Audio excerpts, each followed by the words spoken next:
Spirits with spirits.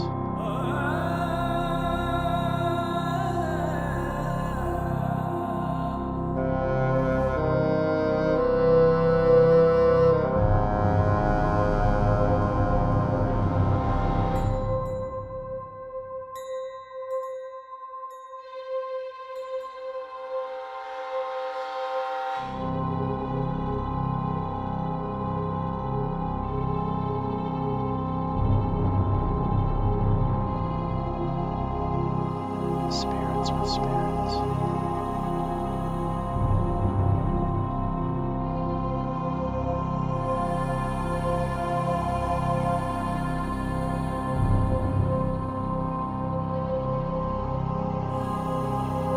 Spirits with spirits.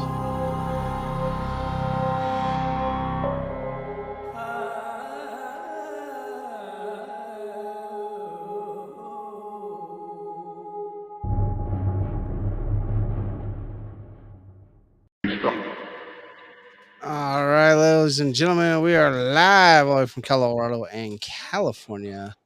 I am your host, John, with your gracious host, Mr. Dave. Host. How are we doing tonight, Dave? Doing good, bro. How are you? I'm doing great, man. It's like I said, it's been a great week. We just got done with doing our other show. You guys can check that out as well. 4K Lowdown on YouTube. Man, I'm a little jazzed about doing what we're going to be talking about tonight because it's a whole different section than what I talked about before on my own with Salem, Massachusetts. So I'm interested to see what is going to be coming through tonight. Of course, evidently 3 million people are going to be coming through tonight. 3 million views. I'm down for that. Yeah, but it's interesting on the locations that we chose for tonight's subject matter compared to what I talked to you last time when I was doing the show by myself. So I'm interested to get into this. I really am. But before we do, I want to say thank you to Anchor. Anchor allows us to take the audio portion of this live cast and put it out to all of our favorite places like Spotify, Apple Podcasts, Google Podcasts, Breaker, Radio Public. And I'm forgetting one again. Did I say Apple? I think you said Apple. Apple, Google Podcast, Breaker, Radio Public, and something else. Pocket Cast. There you go. That's the one I was thinking. Pocket Cast. I got you, bro. There we go. Good job, dude.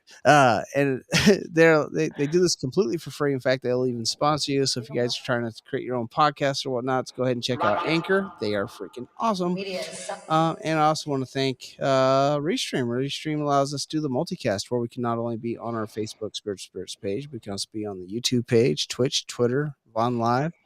So lots of places for you guys to listen to us, and definitely lots of places you guys can watch this show live, and appreciate them for doing that for us. So, great show tonight, episode 13, season 2. We're, a quarter of the way through this season already. Has been known. And we're going to talk about Salem, Massachusetts, and the haunts of Salem. And I think, I don't. Do we want to try to do the new scoring system tonight, Dave, or do we want to keep on going until we kind of get a more general idea of how we want to do that? I don't know. I think we should give it a shot. You want to give it a shot and see how it looks. Yeah, let's give it a shot tonight. See how we feel about it. See what tweaks we need to make. I was talking to Dave earlier today about maybe even putting some polls out there. See how you guys feel about the most haunted location, because your opinion might be different from ours in the polls. So, sure did. Think I might start doing that for us as well, so we get more of an opinion from. I think this will be fun. We need get some more interaction with the people. A little bit more feedback, you know. Yeah. So, with that said, Dave, I know I asked this before in our last show, and I know you asked me before in our last show. But how was the week? Was the week good? The week was good.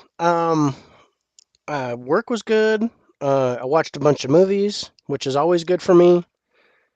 Saw a couple of really good horror movies. Uh,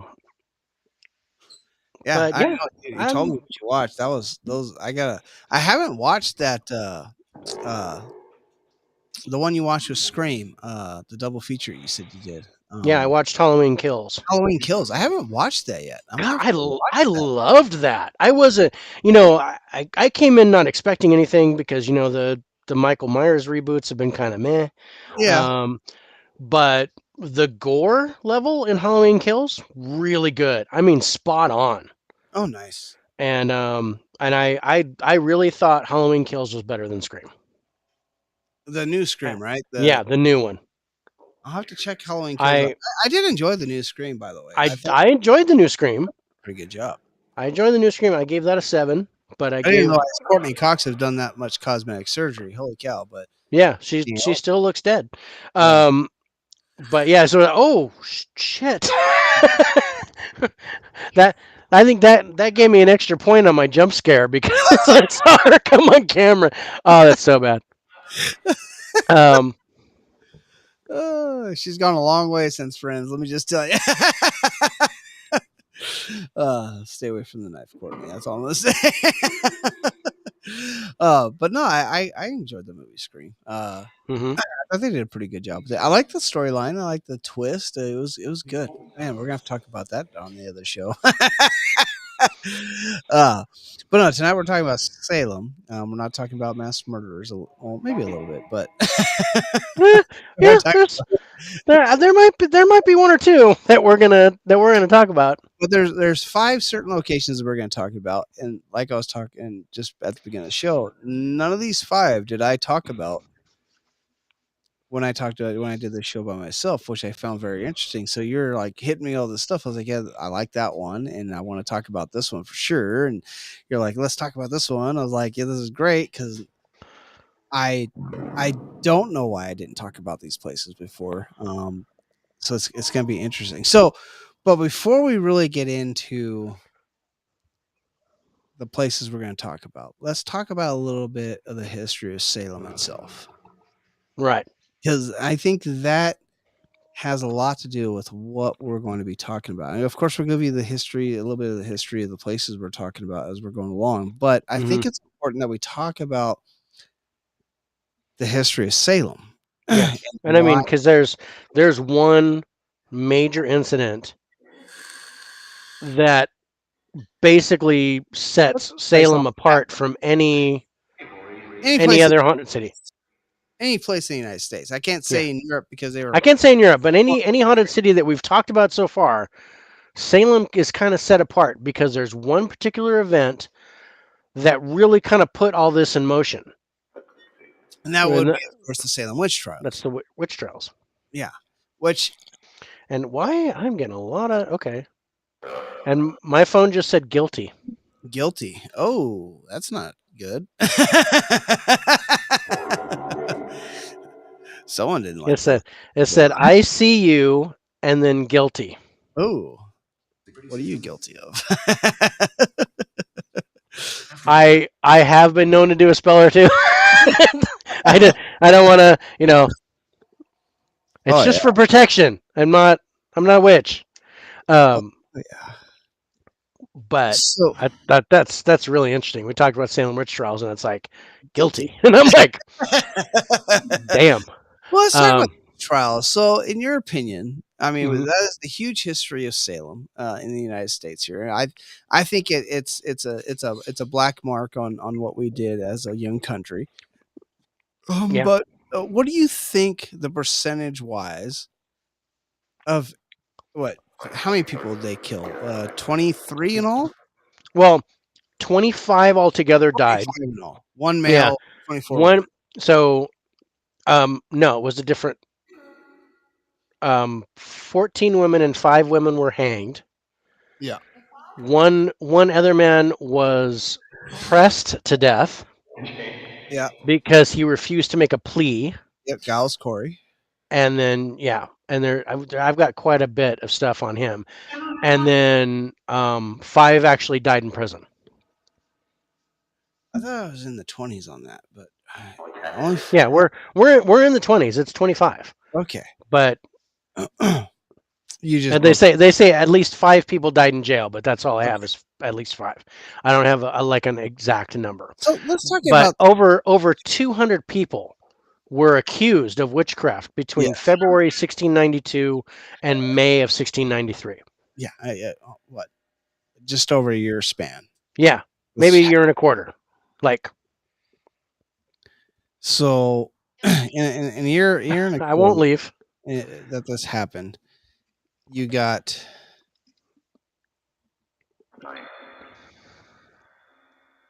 what do you got going on here? What are you talking about? There we go. Sitting up there. And it basically a little bit over a year and a quarter, as Dave put it. They accused 200 people, 25 perished because of what's happened here. Mhm. In your mind, how many do you think actually might have possibly been an actual witch or warlock? Wow.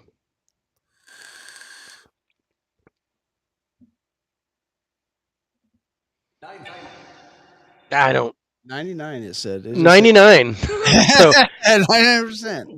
that's a good round number. 99 out of 200, so about half of them. I don't know. What was that? 3. So I don't. 3 of each, I think is what it said. I thought 3 of each. That's interesting. I don't think any of them were witches. To be honest. I think. So you think that out of the 25 people that perished and the over 200 that were accused, that not a single person was an actual witch, because witch I believe that they can hide their tracks better than that. I'm with you. I think it's a 0% chance they actually got one. Yeah, 0% chance. I don't know if maybe one of those 200 weren't, but of the ones that were sent to death, no, none of them were. Definitely, I don't think any of the ones that actually. I don't think any of the ones that were accused. I don't think any of the ones that were accused were actual witches. Yeah, and to believe a witch floats is weird. Yeah. And I mean, I have my own theories about why the witch trials even happened. And it's one of the theories that they talk about. But there's many theories of why the witch trials happened. And of course, the most popular thing was that it was mass hysteria.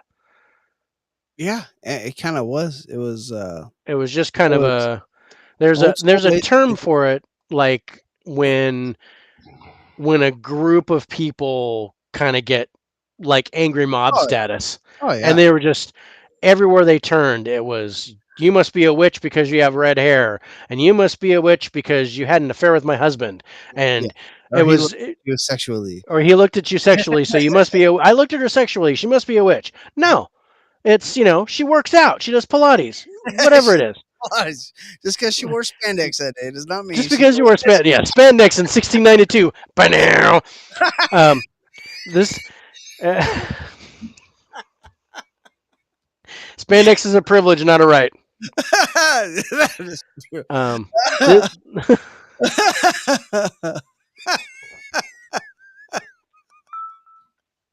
Sorry, I'm sorry.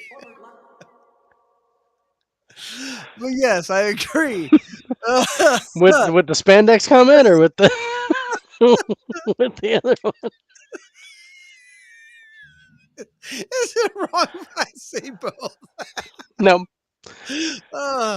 Because you'd be lying if you didn't say both.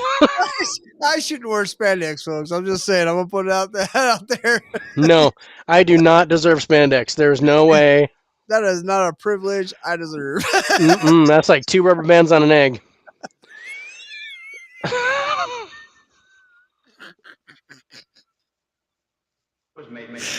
Oh God! Oh, we are starting good tonight. But no spandex, no speedo. No spandex, no speedo. Yeah, I still don't know what happened to that one that I wore a couple years ago. I put it on, it disappeared. What happened? Where'd mosquito go?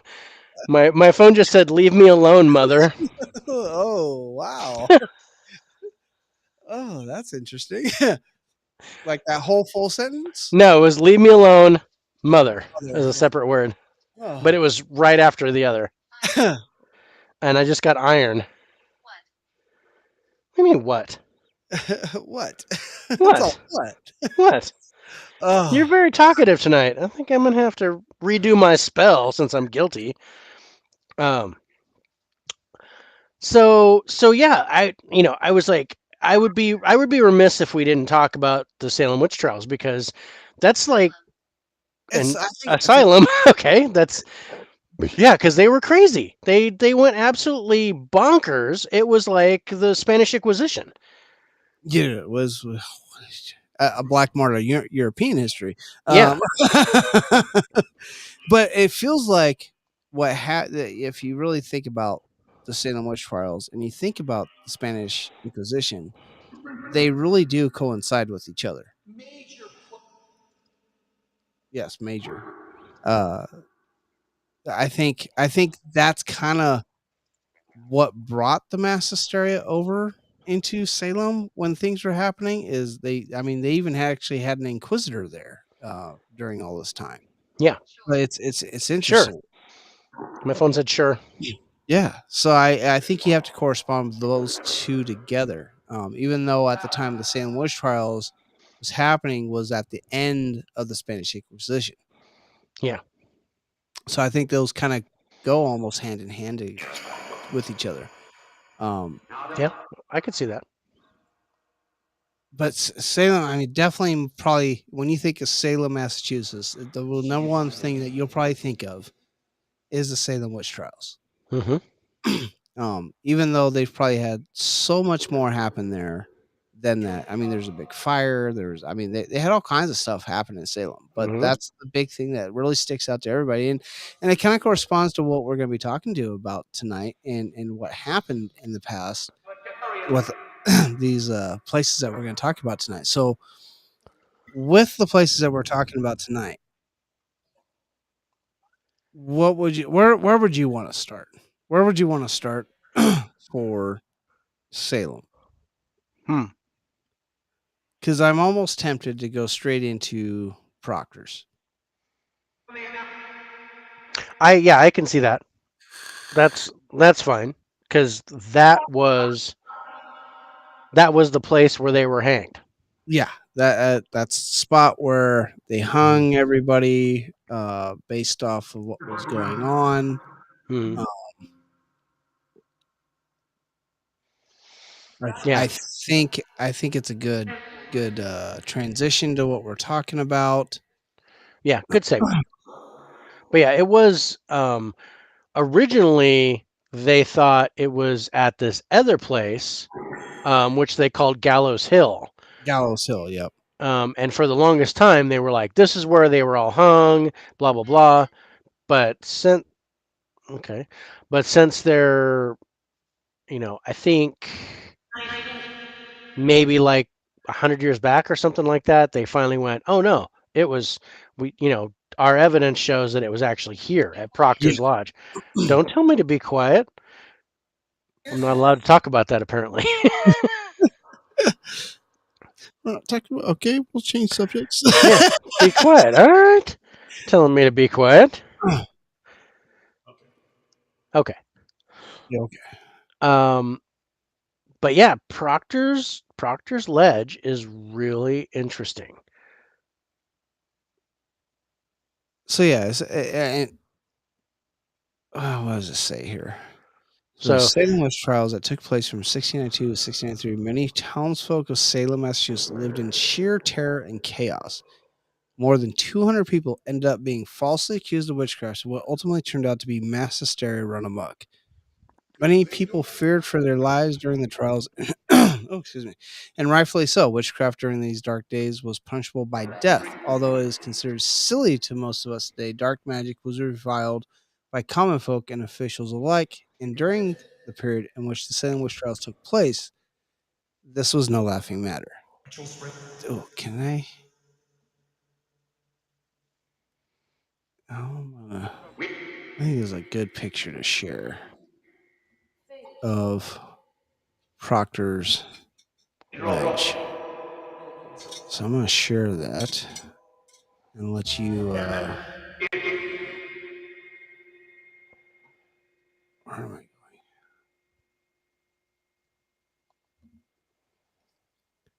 I want to share this picture. It's a good picture of actual Proctor's ledge. And it's not what you would think of when you think of Proctor's ledge. I don't think. This is actually the site of where everybody was hung at. This is the hanging tree. This is where they did it all based off of historical events.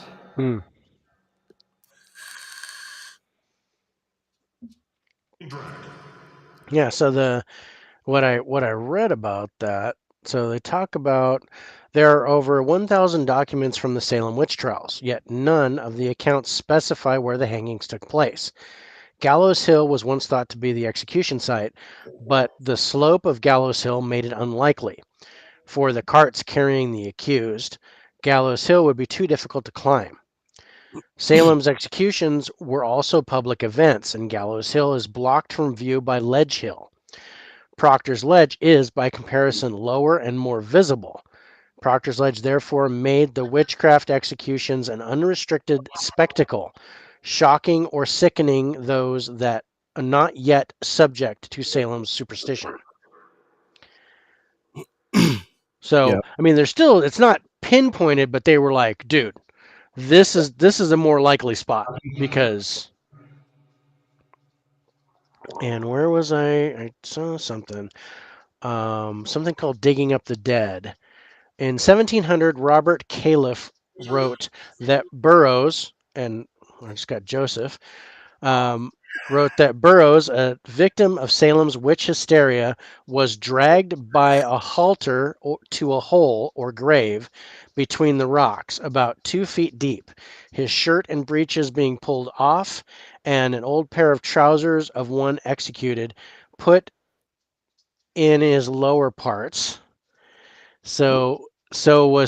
He was so put in together with Willett and Carrier that one of his hands and his chin and foot of one of them was left uncovered. Hurley believed that this hole was the crevice of Proctor's Ledge. Oh, wow. So Rachel says, hanged, not hung. Come on now. You two aren't that tipsy yet.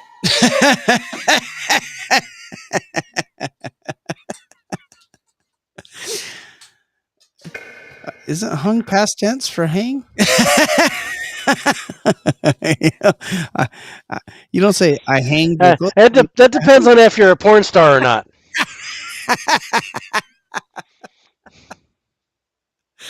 Or John Wayne Bobbitt.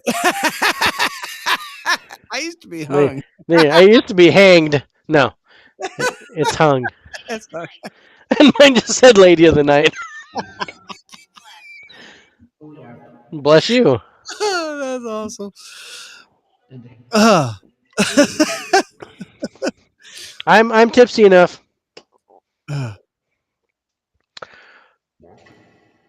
So in 1936, they actually claimed that this is considered the Witch Memorial Land.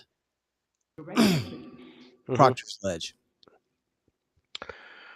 Yeah, so it 15 says years of pressure. The final resulted in the city of Salem purchasing part of the Proctor's Ledge in 1936, calling Witch Memorial Land. No memorial was erected by the city after their purchase of it, as the majority still believed that the execution took place at Gallows Hill.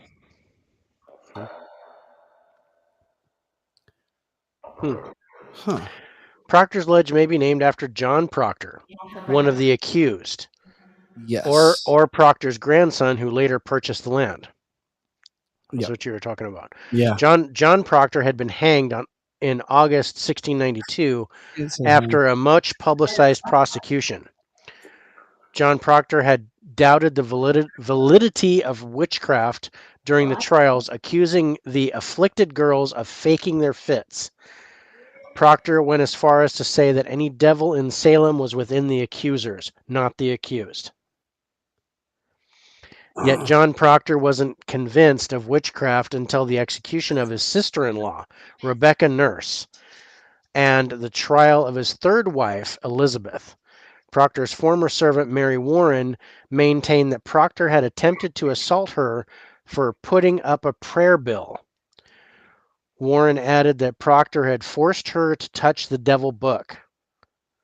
Despite 32 neighbors attesting to Proctor's Christian character, the court of Oyer and Termine found the Proctors guilty of witchcraft. They were sentenced to death by hanging on August 5th, 1692.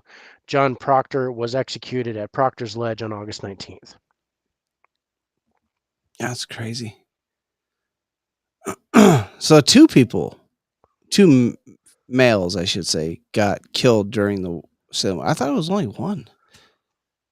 No, there was the one guy that was pressed. There were 5 men that were hanged. There were a total of 5 men. 5 men that were hanged. So six men. So 6 men were killed. I don't know about the ones that died in jail, but 6 men were executed.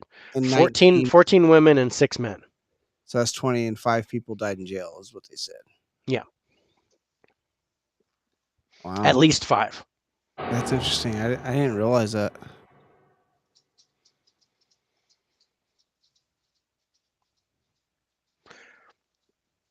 Oh wow. So let's talk about the paranormal encounters at the ledge. So being the actual execution site of the Salem witch trials, reason enough to be paranormal, right? But to make matters worse, after they were executed or killed, murdered, however you want to say it, took place, the corpses were actually just unceremoniously dumped around the surrounding area. Mm-hmm. That's crazy.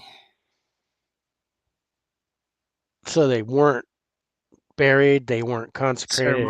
Consecrated, nothing. Yeah.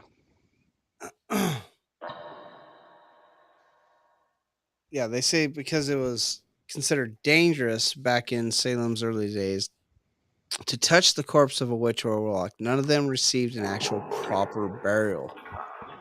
This forced many of the family members to sneak out in the middle of the night, collect their fallen kin in order to bury them themselves. Dangerous task in that time. For if they had been caught, they too would probably face execution. Mm-hmm. That's just fucking crazy. So in this area, they actually see a well-known lady in white, sometimes actually seen wandering around the ledge, as well as many other locations in Salem itself. Yep. She usually manifests only for brief periods of time, then vanishes. Others claim to have heard eerie, disembodied wails. Cold spots have been reported, along with several photographs that have captured strange glowing lights and hovering orbs.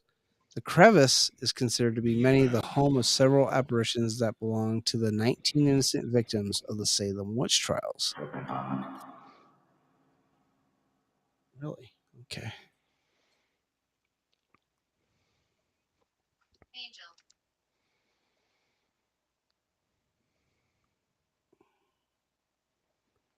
Wow. I'm just looking at. Wow.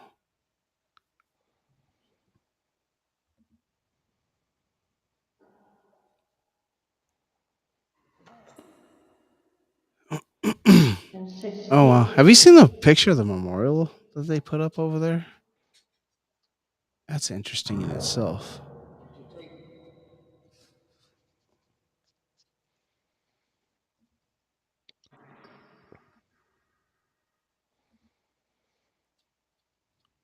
I don't know if you've seen this or not. Have you seen the memorial? I think I did. I didn't download it though. Do you have it? Yeah, I got it right here.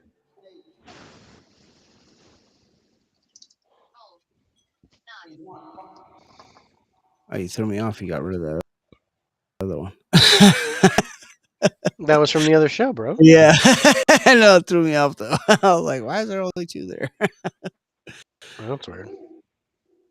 here is the memorial. I find it very interesting that this is how they memorialized this area.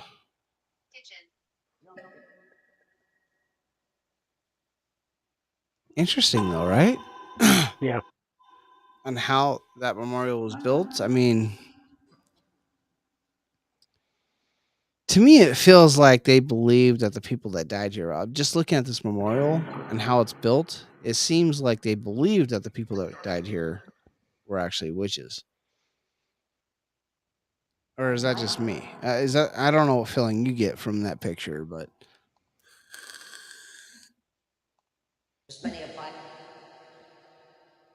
what do you think?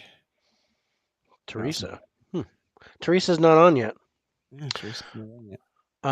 Yeah, no Dover either.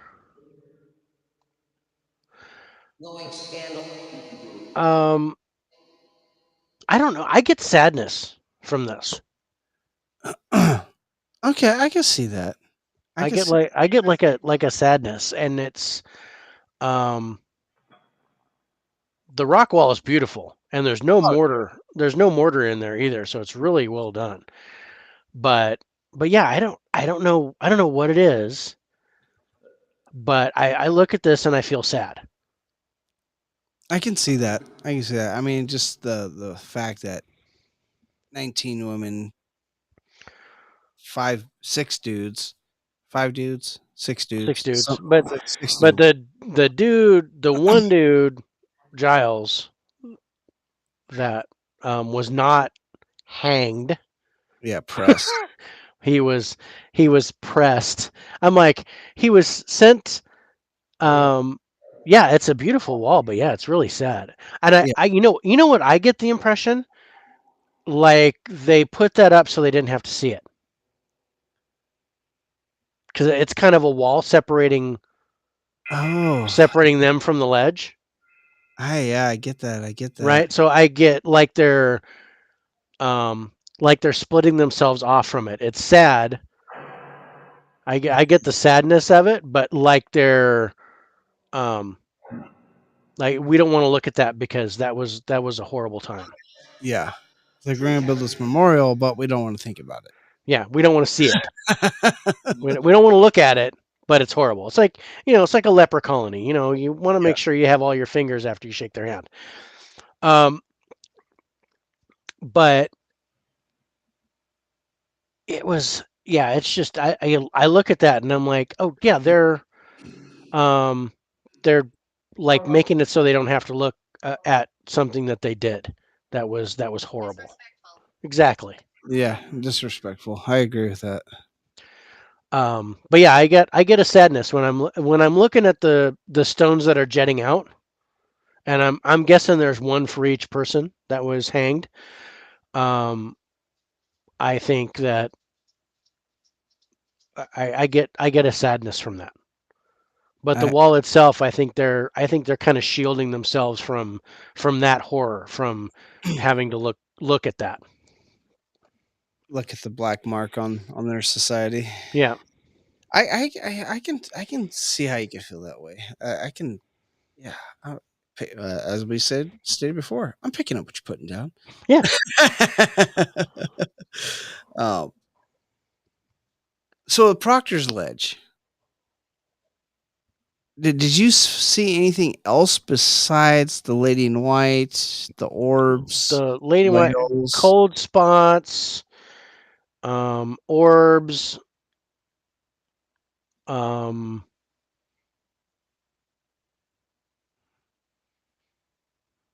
no. If the bodies of the beloved were left to the crevice, their spirits may have attached to the site.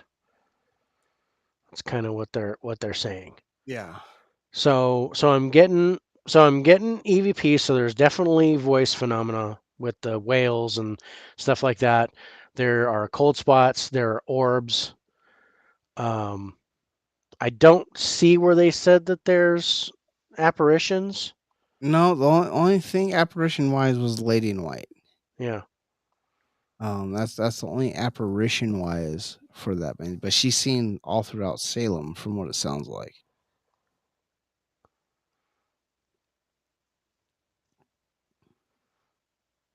Yeah. No, I got in the research that I did, there were a lot of reports of that lady in white. Mm-hmm. But I'm hard pressed to believe that it's not the same lady.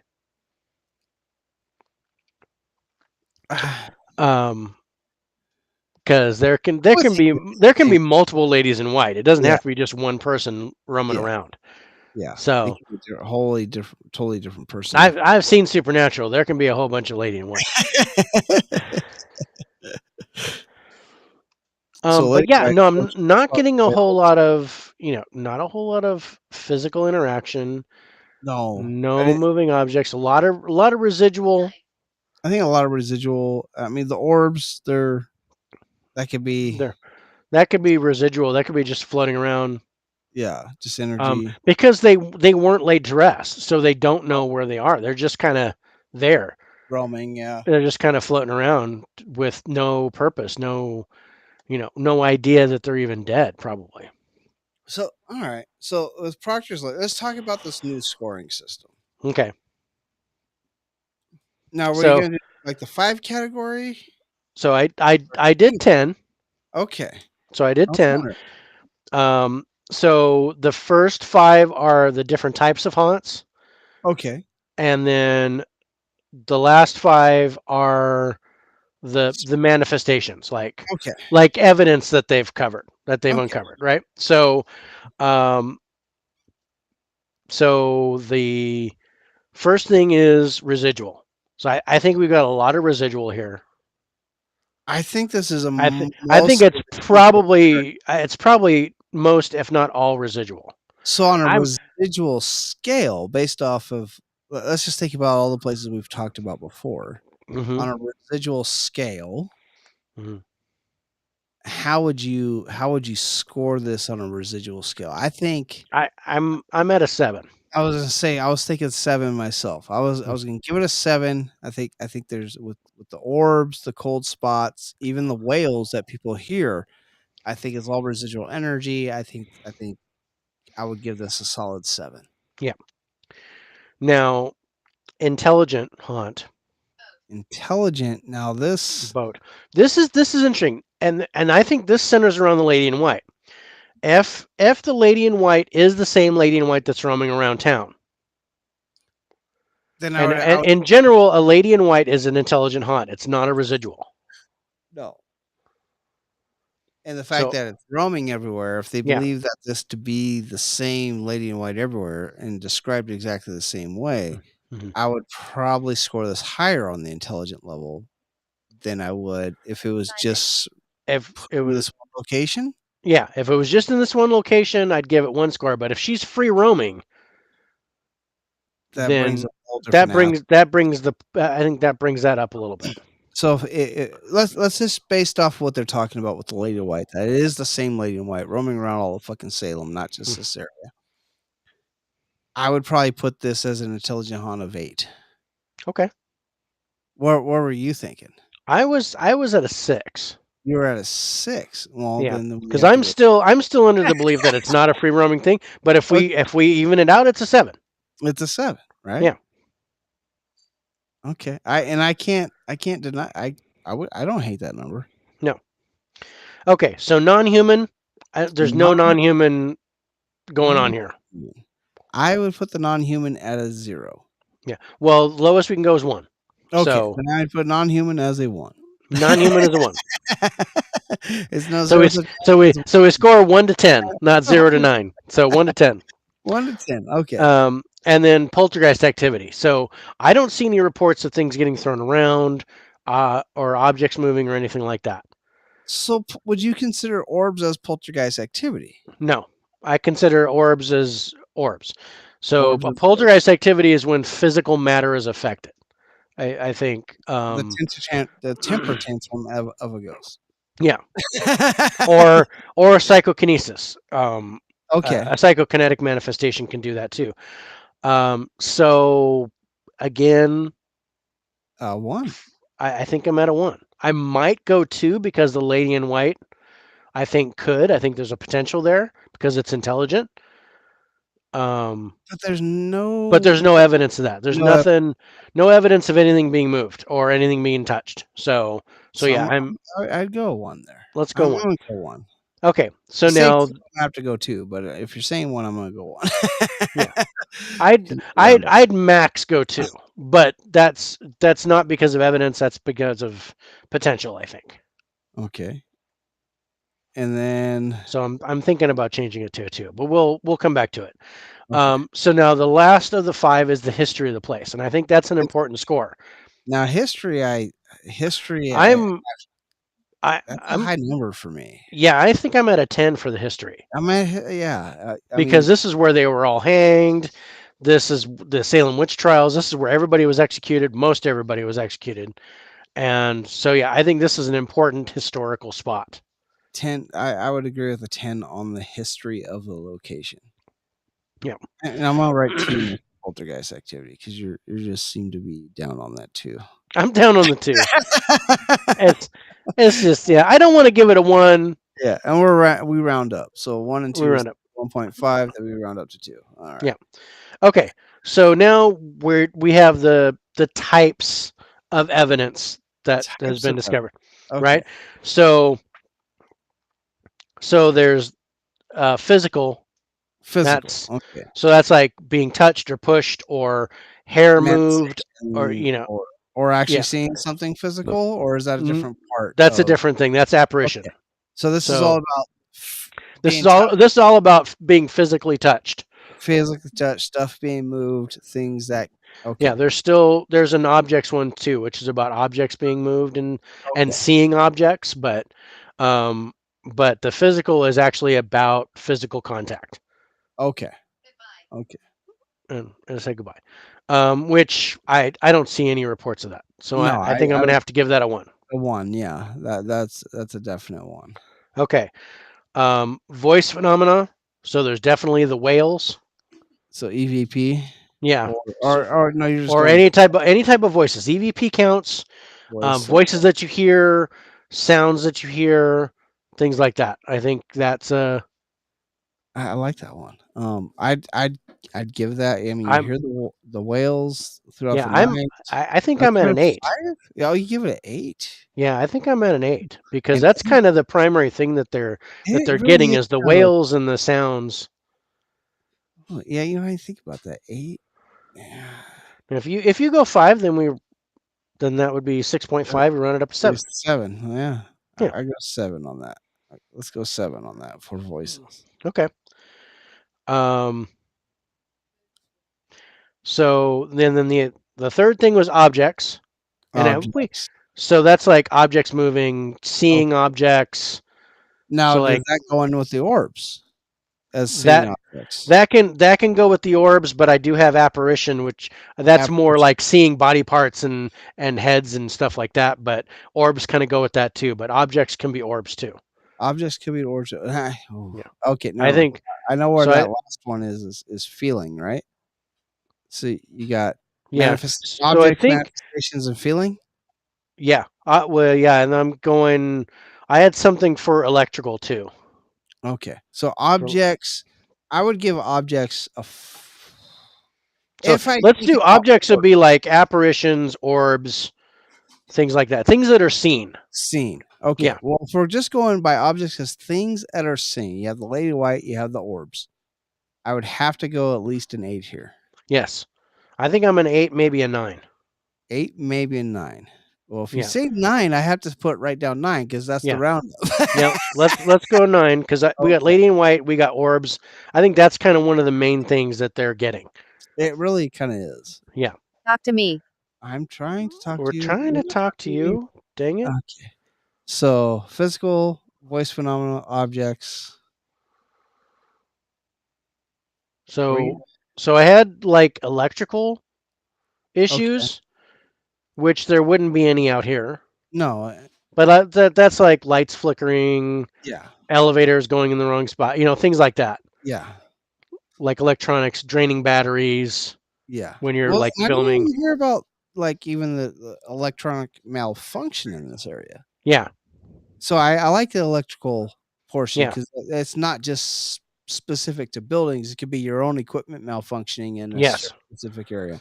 And I didn't read anything about that.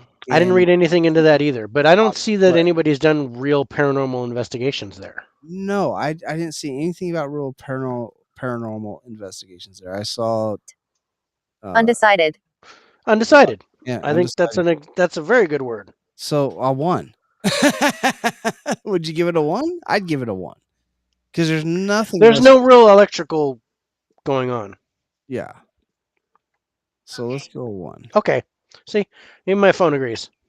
Okay, so we're gonna go 1. And now emotions is the last one. So this is like, feelings of dread, sadness. Spots in with emotions. What's that? How would you put cold spots in emotions, or would you put that with objects? I mean, how would you put that? I think cold spots goes with physical.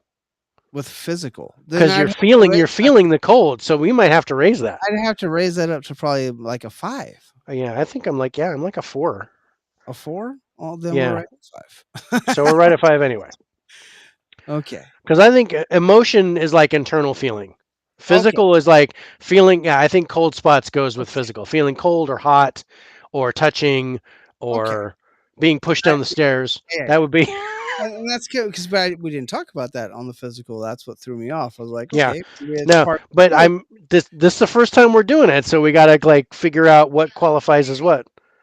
Okay, so emotion, that's weird. The feeling of dread, the feeling of sadness, anger. Emotional, either feeling emotions or sensing emotions or something like that. And what did you said was interesting? I got young and buried. Because even mine said, "What happened?" When you said that, hold on, this is interesting. My phone said, "What happened?" Yeah, mine said young and buried. Young and buried, which is very true on all levels. Hey, that's pretty cold. All right. Oh, nice. My new fridge works pretty well. And talk me into getting one now. It was $29 at Walmart. That's not bad. That's not bad. So emotions, I didn't see anything where people have an emotional feeling. Yeah, the only thing is when I saw that memorial, I felt sadness. So when I see the memorial, which is not next to Proctor's Ledge at all. It's just the memorial of the Salem witch trials. Yeah. So I don't want to add that into our score. Yeah. Okay, I agree with that. Because that's a different location. My phone just said sad. Sad. See, now when I think of Proctor's Ledge, I have sadness. I have sadness because it was completely wrong what they did to these women and men. Ooh, mine just said help me. But on the emotions level, I think I'd only give this place a 2 based off the location. Now, mind you, if I went to this location, I'd probably skyrocket. It'd probably be way different actually being there. Yeah, I'm at a 3. You're at a 3. I'm at a 3. 2, so we're gonna go 3 here. So we're gonna go 3. I hear you. It. So before we score this, let's talk about these characters. I appreciate you hearing me. You just stay on the show, keep talking to me, we'll be okay. If your name is Sarah, it'd be even awesomer. Awesomer? Awesomer. Yeah. So we got residual, intelligent, non-human, poltergeist, and the history of the place. And the history of the place. The main kind of things that you look for in a haunt. Yeah. Right. And then you have what can happen during a haunt. The physical, the voice phenomenon, objects, electrical, emotional. Yeah. I like those categories, and you can kind of use these for any I was trying to 2. Okay. I got the number 2. So so I guess it feels like motion should be a 2. But yeah, I was trying to come up with something general, something that we want, we can judge for every haunt, every haunted location. And I'm thinking because you can kind of, like the physical, there's so much in the physical, there's so much in the voice, and so much in the, it's kind of an umbrella of all the different types of things that can happen. I think this is kind of a good 10 here. I kind of like it. I like it. Thanks, bro. I like it. So, and I think this is going to make scoring way easier for us, and we're not going to have to let me think about this. Because we're already hitting all the main points of what we like to hear about on a paranormal spot. I like it. I really do. So let's see, 21, 30, I'm 40, I 41, 50? I am at a 52. 52 or 50? I'm at a 52 You're at a with 52 as well, or not 50 also 52. The actual number 52. let's see, 21. So where are you at 21? 7 times 3 is 21. We have 3 sevens. Okay. I see where you're going. Yeah, I just, 21. added. With a 9 is 30. With a Okay. 5, a 3, and a 2 is a 40. 52. Yep, I missed one. Okay, I forgot And then you got the 10, and then you got the 2 1s. 52. Man, this is gonna make score. Dude, I'm pretty sure we overscored a lot of places. if we're gonna do it this way, yeah. Because the thing about this, the thing about this scoring is we're not going to have everything really low, because the lowest score that we can have is a 10. Yeah. The lowest score we could have is a 10. Yeah. Yeah, and it's going to be really hard to get there. It's also going to be really hard, if not impossible, to get 100. And we've had a couple places hit. We have had a couple places that got 100. Yeah, but you know what I like about this is it kind of takes that danger level and haunted level, puts it all in together, and we can kind of score it. Yeah, I did want to put like a separate aspect for the danger level, but I think we can cover that if there's like physical contact, if there's non-human spirits, things like that. I didn't actually say like danger, so that's the only thing that I thought about. But we can look like the non-human aspect, the physical, the poltergeist activity. We can really generalize based off of how we score that, how dangerous this place is. Yeah. But we're giving you an overall rating of how haunted this place is without telling you necessarily like this place is super dangerous. Now, our own personal opinion, I wouldn't have a problem going there. No, I'm not. I don't feel any danger at all going to this place. Going there. No. Now, if we did this score at, let's say, Penhurst, and say our score was a 52 still, because of other aspect, I doubt that would happen. I doubt that would happen. But let's just say it was a 52. But the danger level for me, I kind of want to score it with this. Would be like, fuck that shit. It's a 10, and I'm like, I don't know. I'm like at a 7. Yeah. You're at a 10. I'm at a 7. But Eastern State, you're at a 10, and I'm at a 7. Yeah. So I mean, it's. I like this. because I like this, and or 6. Don't know, or 6. Those of you don't know that this scoring system actually comes from Dave's other show, the 4K Lowdown, how he uses to score his movies. He does a vlogcast on YouTube called the 4K Lowdown. Go check it out. I'm gracious enough to be able to join the show. That's why we're a little late today. Yeah, but we were doing an Italian job, so we were scoring an Italian job. I am allowing us to start a little late because we were scoring. But the scoring system is kind of, and I've talked to Dave about this, I'd like to try that scoring system. I really love it. I really love the scoring system that you do on the show, and I love the fact that we're going to try and integrate that scoring system style into this show. And I honestly, I'm even in this, though this is a 52, which puts it like mid-level. Yeah, as far as haunted location, it's a meh. It's meh. It's meh. I love it. I like this. I think we might have to just like have a show where we rescore shit, but just to see where we're sitting. But I like this. I like this a lot. I like the scoring system. Yeah, definitely maybe rescore the ones we've done this year. Yeah. So that we can do like our top 10 haunted locations. Oh, dude. Yeah. Of the year, and by the score. Oh, dude. Not by our personal feelings, but by how we scored. By the score it, yeah. And that's kind of that was the thing when I did the lowdown. I wanted to do an objective.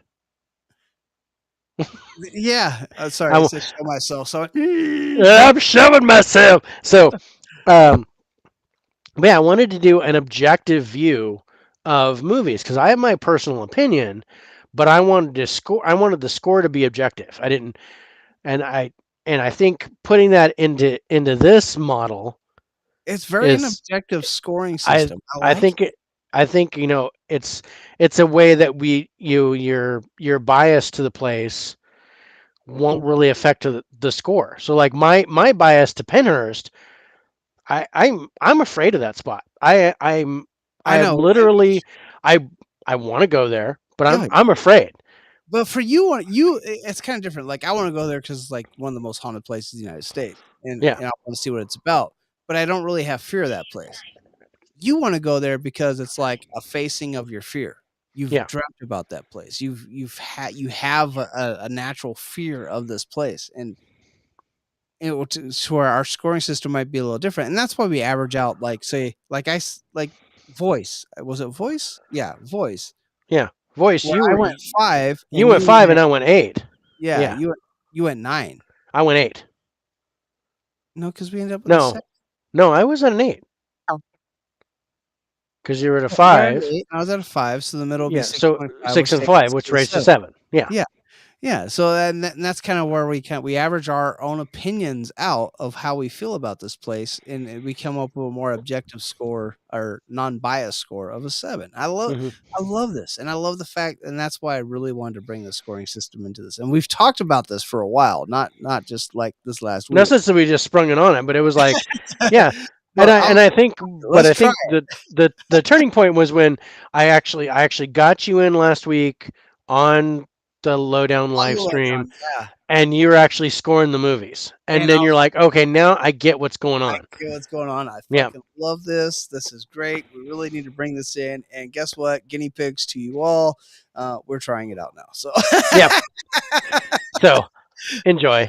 so with that said, we are an hour in on this show. We got 4 more locations we're going to talk about. Yeah. You want to take a quick break and do all the shit that we couldn't do before we started the show? Because we ran late. Because yeah, let's take a quick break and then we'll jump in. What do you want to check? What do you want to do next? Well, I chose Proctor's Ledge. That was kind of the one I wanted to jump into, Okay. based kind of, You kn- transition into off of what we're talking about with the history and everything in Salem. Okay. I'll let So the my next turn? one- Yeah, your turn, man. Okay. So let's take a look at the old Salem Jail Oh, I was next. hoping you were going to say that. All right. All right. Because there's an interesting thing with the old Salem Jail that I definitely want to talk about that does not have to do with the witch trials. I have a feeling I know what you're talking about, but we're going to be right back. We can take a quick break because we didn't really get much of a break in between the two shows here. So give us a moment. Enjoy the creepy music. Stay We'll be on. right back. And hell, let us know what your score would be.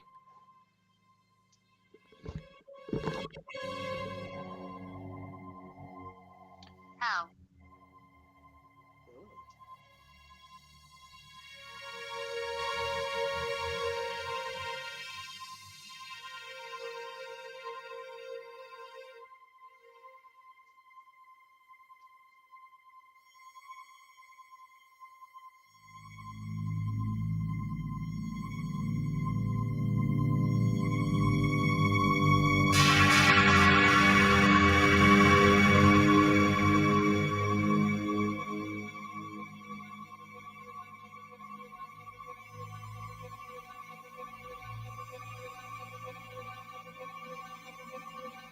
Over here.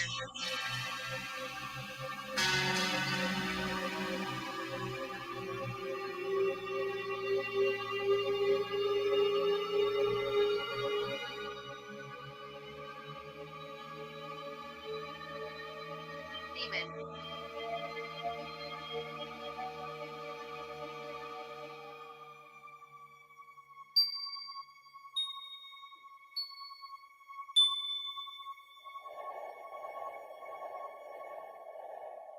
Oh.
Error.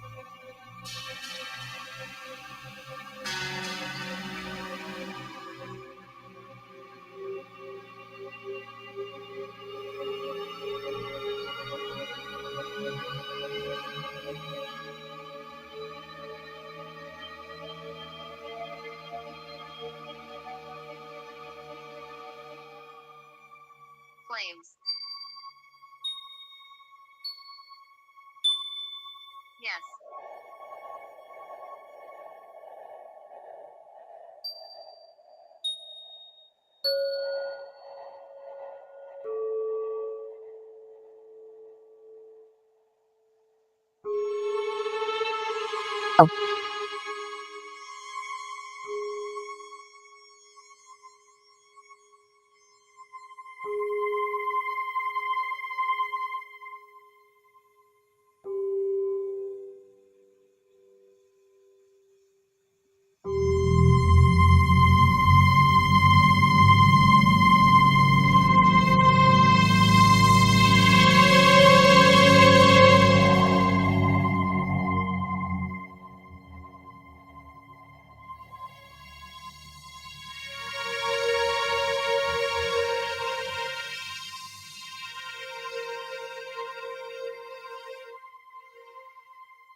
Farther.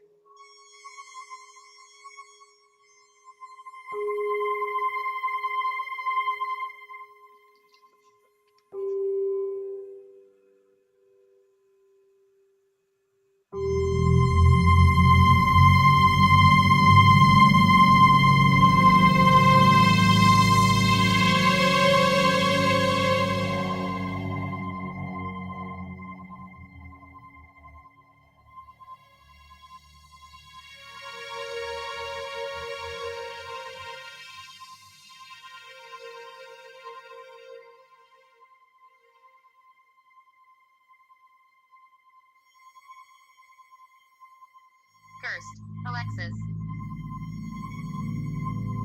Lower.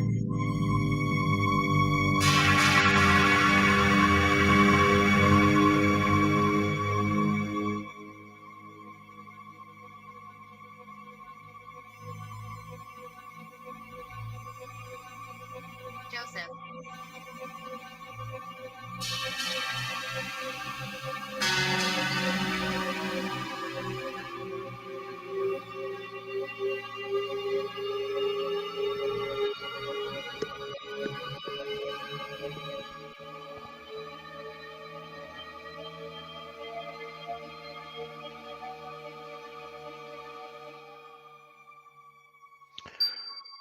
Well, while we're waiting for John, I'm just going to go and grab my information on the next place.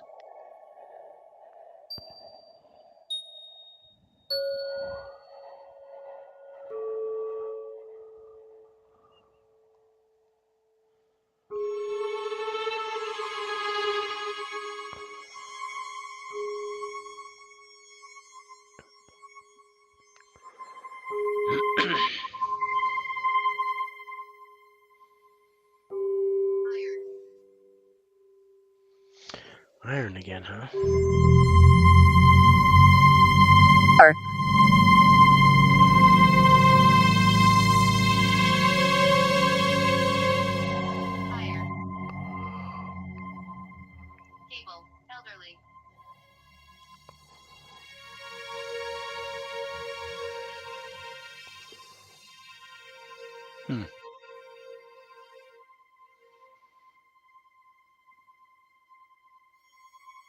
Alrighty. I'm back. Sorry about You. the long wait there. Where are you? I'm here. See? Spirit's wondering where you are. The ghost who was like, "Where the hell you at?" Where are you Sorry. at? Sorry, I was activating my boyfriend's new phone, or my daughter's boyfriend's new Your phone. boyfriend's new one? All right, John finally came out of the closet. So yeah, I was off camera finishing my dinner because I was hungry, and my phone said, "Over here, demon, bite, flames," What the fuck? and then yes, farther, cursed, Alexis, lower, Joseph, iron. What? That's I don't know what. Damn. So mine said sing how, Yeah. and then it said doll, torturer, no, sure, where are you? Now it just told me to stop. Mine just said guide. Guide. Wow. Hold on a second. I forgot something. I'm gonna mute you real quick. Dang it. I don't think I'm muted.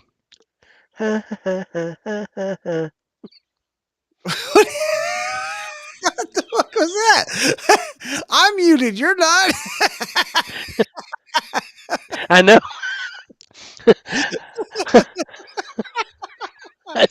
I said, I don't think I'm muted. I'm not muted. So did you put Rachel's last thing up here? Yeah, I did. Oh, While you were flapping your gums before the break.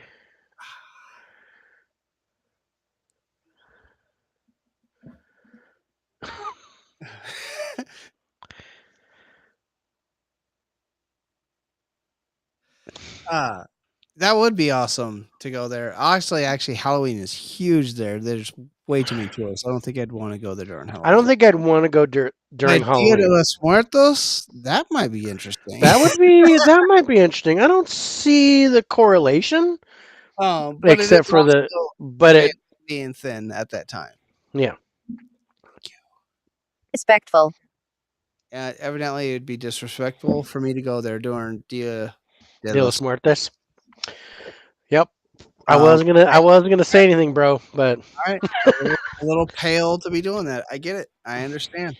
But we don't need the white face paint then. Spanish people are pale. I'm just saying. We're going to talk about a European country raping another country, Mexico, and the Spaniards. So, gotta love good old history. Okay, so you want to talk about Old Salem Jail? This is an interesting place. I like this place. Mm-hmm. So, the Old Salem Jail. So, it's true that the Old Salem Jail was built in 1813, and that less than a single year later, the Howard Street Cemetery was founded. What's less clear is what came before the jail's construction. Above. Granddaughter. Okay. My granddaughter's actually below. And I'm not having a granddaughter. Nope. Tim McGuire, local historian and owner of the Salem Night Tour,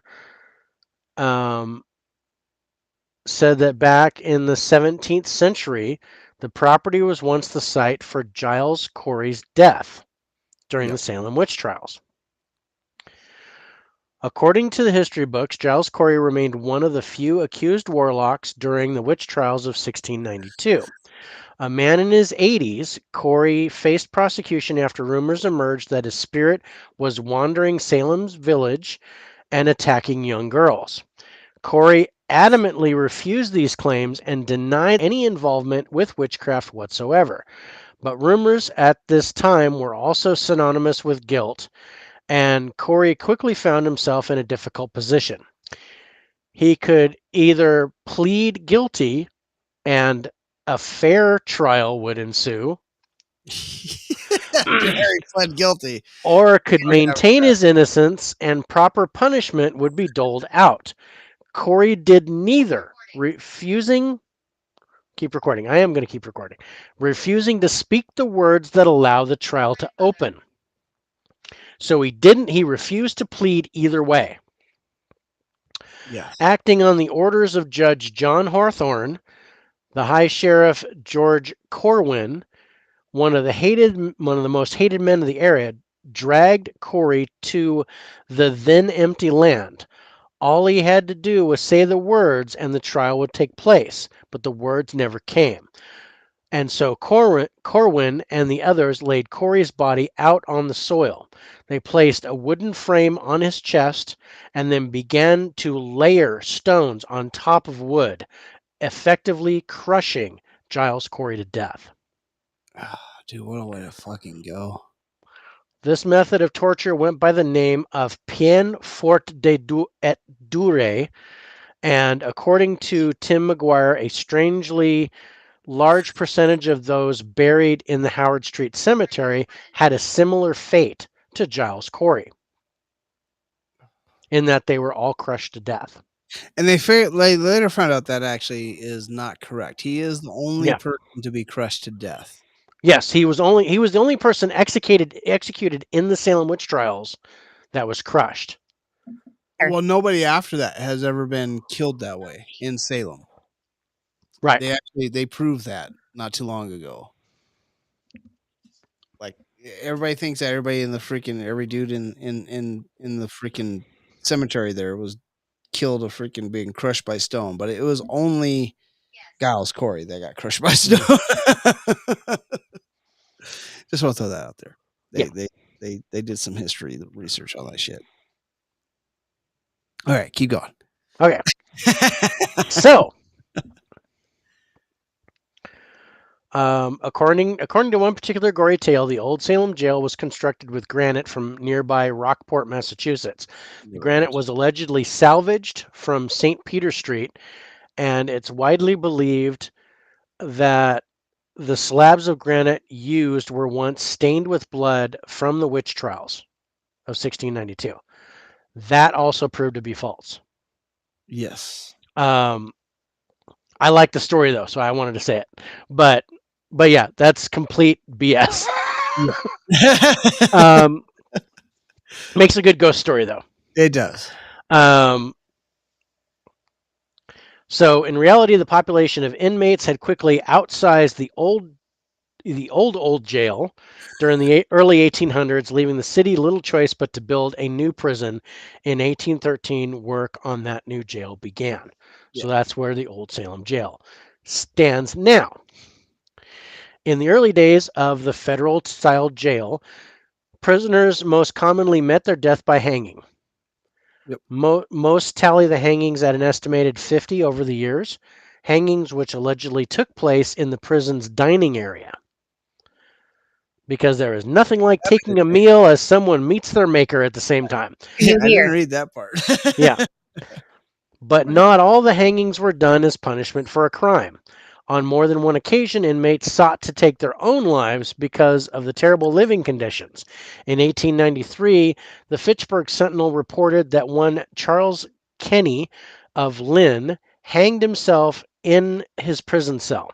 A prison guard found Kenny strung up by a towel, which he hooked to the wall and thrown his weight against. Multitude of riots in this fucking jail, just so everybody understands. This jail was pretty crappy. For nearly 177 years, the old Salem jail, formerly known as the Essex County Correctional Institute, was a symbol of misery, despite a massive renovation and expansion in 1884-1885. But they're only going to be at the outside, not the inside. Right. Architect Rufus Sargent of Newburyport was chosen as head architect over other entrants in a design competition. Sargent promptly set out to conform the old Salem jail to the new Victorian aesthetics in adding the infamous octagonal cupolas on the slate roof as well as a number of prison cells. But while Sargent managed to marry the Federal and Gothic styles, the interior of the prison still remained a cesspool. Like we're gonna make it pretty on the outside. We But don't it's still shitty on it. We're not gonna care about it. Right. So in 1892, a little over a decade after the prison's expansion, newspaper reports accounted for an overflow of prisoners at the Salem Jail. Reason for overcrowding? Apparently, what do you mean no? Apparently the county had recently passed an anti-alcohol law, and the drunks were now all in prison. They worried that unless Essex County repealed the drunk law, they would be forced to build a new jail. Yeah, they repealed it. Just so Yeah. knows. By the 1960s and 70s, the prison was still without modern indoor plumbing. Yep. Inmates were relegated to using 5-gallon buckets as personal chamber pots. Once per week, they were given leave to use one of the 2 operating toilets in the whole property. Once a week, people. Yeah. I had to actually shit in peace. Inmates weren't the only ones paying the price for a jail low on the state's priority list. Correctional officers and security guards were forced to pay for their own badges and uniforms. One former corrections officer at the prison said that the jail had a mystique all its own. We had to live the same way the inmates lived. The roaches crunched under our feet in the same way. We had to smell the same body odor and stink they did. Yeah. In 1991, the old Salem Jail was closed. Okay. What I find fascinating is what they turned this whole jail into.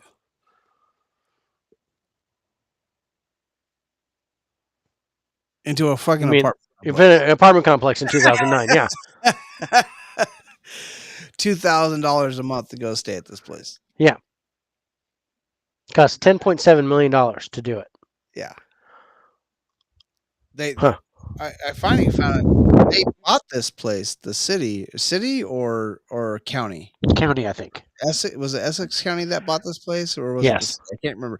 But they bought it for $1. Yeah. They paid a whole fucking $1 for this place. I wish I could have been around at that point in time. Yeah. Oh no, the city. The city It of was Salem cities. purchased the abandoned jail in 2001 for $1. Okay, so they bought it from the county because it was Yeah. Essex Because County. it was Essex County, yeah. For $1. Imagine buying this place for $1. And don't get me wrong, I love that they they renovated this place to literally become apartments and literally have jail cell doors inside your freaking apartment. I find that fucking fascinating. And if I could afford $2,000 a month, I might live there.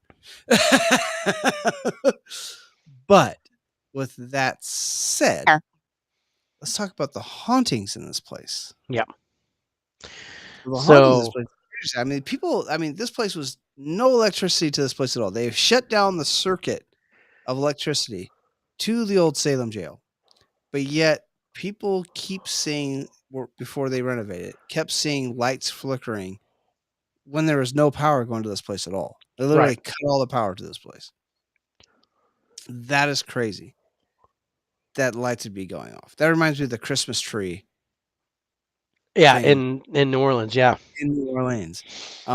Then you have all the eerie screams that don't just happen at night, all throughout the day coming from this place before they turn into an apartment complex.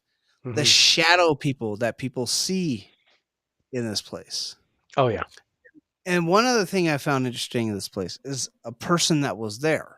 Yes. In this place. Yes. And that would be the Boston Strangler. The Boston Strangler. That's what you're thinking of. Yeah. When you're talking about this place. Now, the Boston Strangler. Now, what I couldn't find out about the Boston Strangler, also known as Albert De Silva. De Silva? Albert De Silva. Yeah, that's it. De Salvo. De Salvo. De Salvo. Yeah. Right? Yeah, De Salvo. Albert De Salvo. He spent time in here, and they talk about his death, but I'm not sure if his death happened here. No, based off what I was reading. I mean, because he did no, get he stabbed to death in fucking the kitchen, but I don't think it was here. no, it was at Bridgewater State Hospital. Bridgewater State Hospital. Okay, because I know he broke out of a state hospital once, and then they got him and they brought him back and all that good stuff. I just wasn't sure if they brought him back there or if he No, got killed in the old Salem jail. no, they brought him back to the Bridgewater State Hospital, and that's But where he was a stabbed. lot of people believe that he does haunt the place, Yes. which I find interesting considering he didn't die there in a gruesome stabbing. I would figure he'd be at the state hospital, not here. Right. But this could be a residual haunt. You think this could be a residual haunt, him I being think here? yeah, I think it could be a residual haunt. You Or think he this might or have this that? could be or this could have been like I don't want to say his favorite place, but maybe this prison had the most impact on him. Because I think he was here. Wait, I'm trying to remember because he was here before he started killing. Was Right? it before he started killing? That's I think I remember. So in the 1960s, the Boston Strangler went by a variety of names, blah, blah, blah. Albert Salvo, man behind the murder. Starting in June 1962, the Boston Strangler's murder spree through Boston was both calculated and shocking. He had an elusive ability to coerce women into letting them into their apartments, in which he would strangle the women with generally their nylon stockings. Yeah. Of 13 known murders, the nylon stocking was used at least 8 times, and the rest of the victims were stabbed to death. So, okay. DeSalvo was immediately locked up. Okay, so Albert DeSalvo came into the picture when he allegedly entered a woman's home posing as a detective in 1964. After assaulting her, he left and was later identified as the woman's rapist. DeSalvo was immediately locked up in Old Salem Jail. Okay, so it was after he did the It murders. was after. Okay. He confessed his identity as the notorious Boston Strangler to his fellow inmate, George Nassar, who then reported the admission to his attorney, F. Lee Bailey. Okay, so he got found out about being the Yeah. Boston Strangler in So he the old told Salem he jail. told his roommate, and his roommate tattled on him. Yeah, because he wanted a short time. Yeah.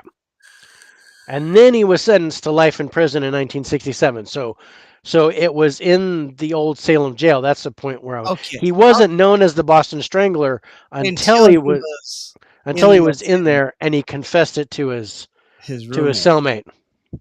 Oh, okay. I can see that. Okay, now this makes a little bit more sense to me. Okay. All right. Okay. I get it. Okay. All right. I can see how this place could leave an impression for a residual haunt based off him being found out as being the Boston Strangler in this location. Mm-hmm. And being this beginning of his life in prison and eventually dying there.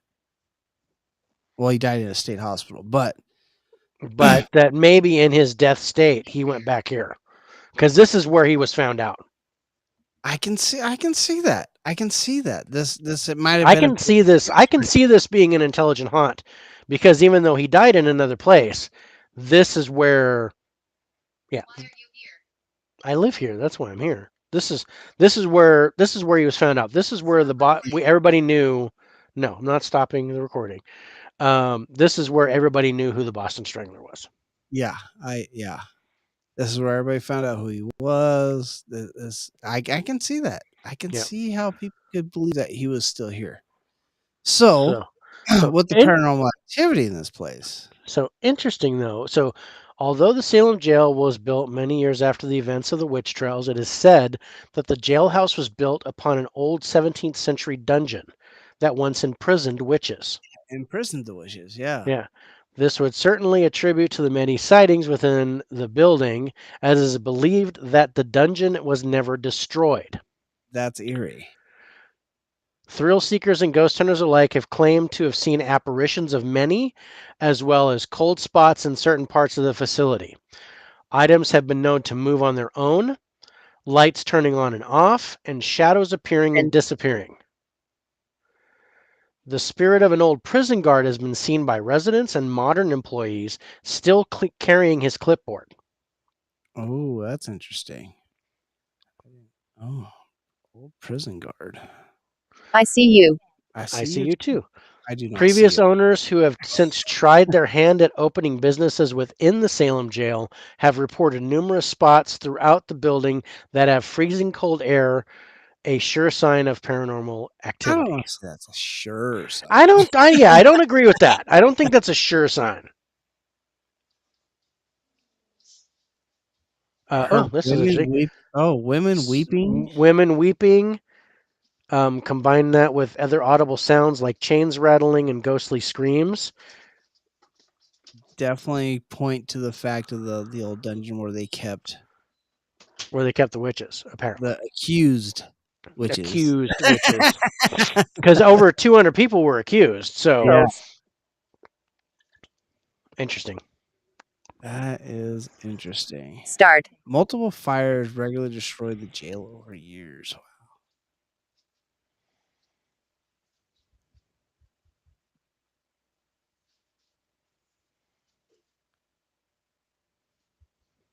They have a bar there too.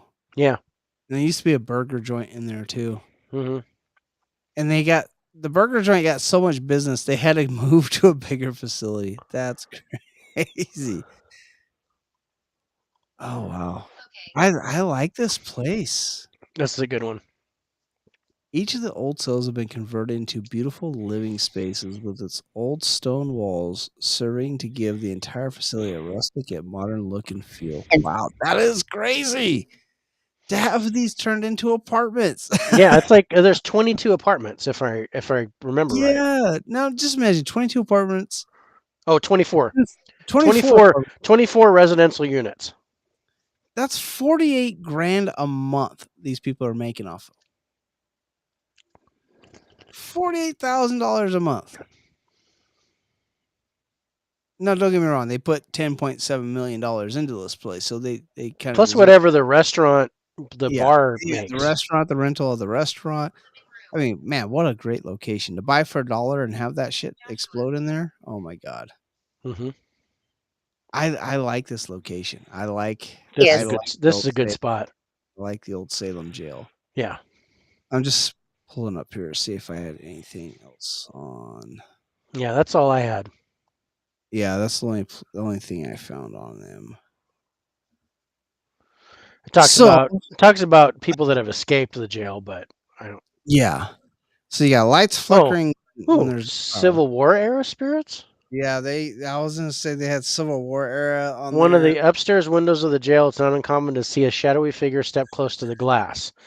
Almost always, he is seen holding a candle as he roams from one room to another. But creepily enough, the floor that the spirit wanders no longer exists and is said to have collapsed years ago. That's interesting, right? Who is this lonesome ghost wandering the halls of the prison? During the Civil War, Confederate soldiers were allegedly imprisoned in Old Salem Jail. More recently, there have been sightings of spirits wearing 19th century clothing at the old jail. Some believe these ghostly soldiers to be the source of an agonizing cries heard all throughout the night, and some link these soldiers to the spirit with the candle. Karma. According to an author, several prisoners who spent time at the Essex County Correctional Institute said that they shared a cell with long-gone inmates, or residents as they were called, in the 1880s, or in the 80s from the Civil War era. So these are prisoners actually reporting that there were ghosts with them in the rooms. Oh, Jesus. In the cells. That reminds me of Alcatraz right there. Yeah.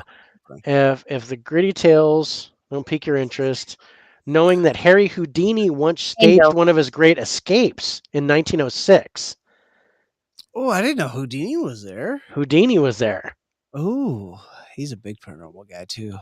Upon visiting Salem in April of that year, Houdini stripped naked and strapped on 3 pairs of handcuffs and 2 pairs of leg irons. He was put in a middle cell, and less than 13 minutes later, he had managed to escape. Put his clothes back on, unlocked the rest of the cells, handcuffed himself to a prisoner, and hightailed it to Front Street to show off the city marshal. And oh my God. With a prisoner? With a prisoner, handcuffed to a prisoner. Oh my God.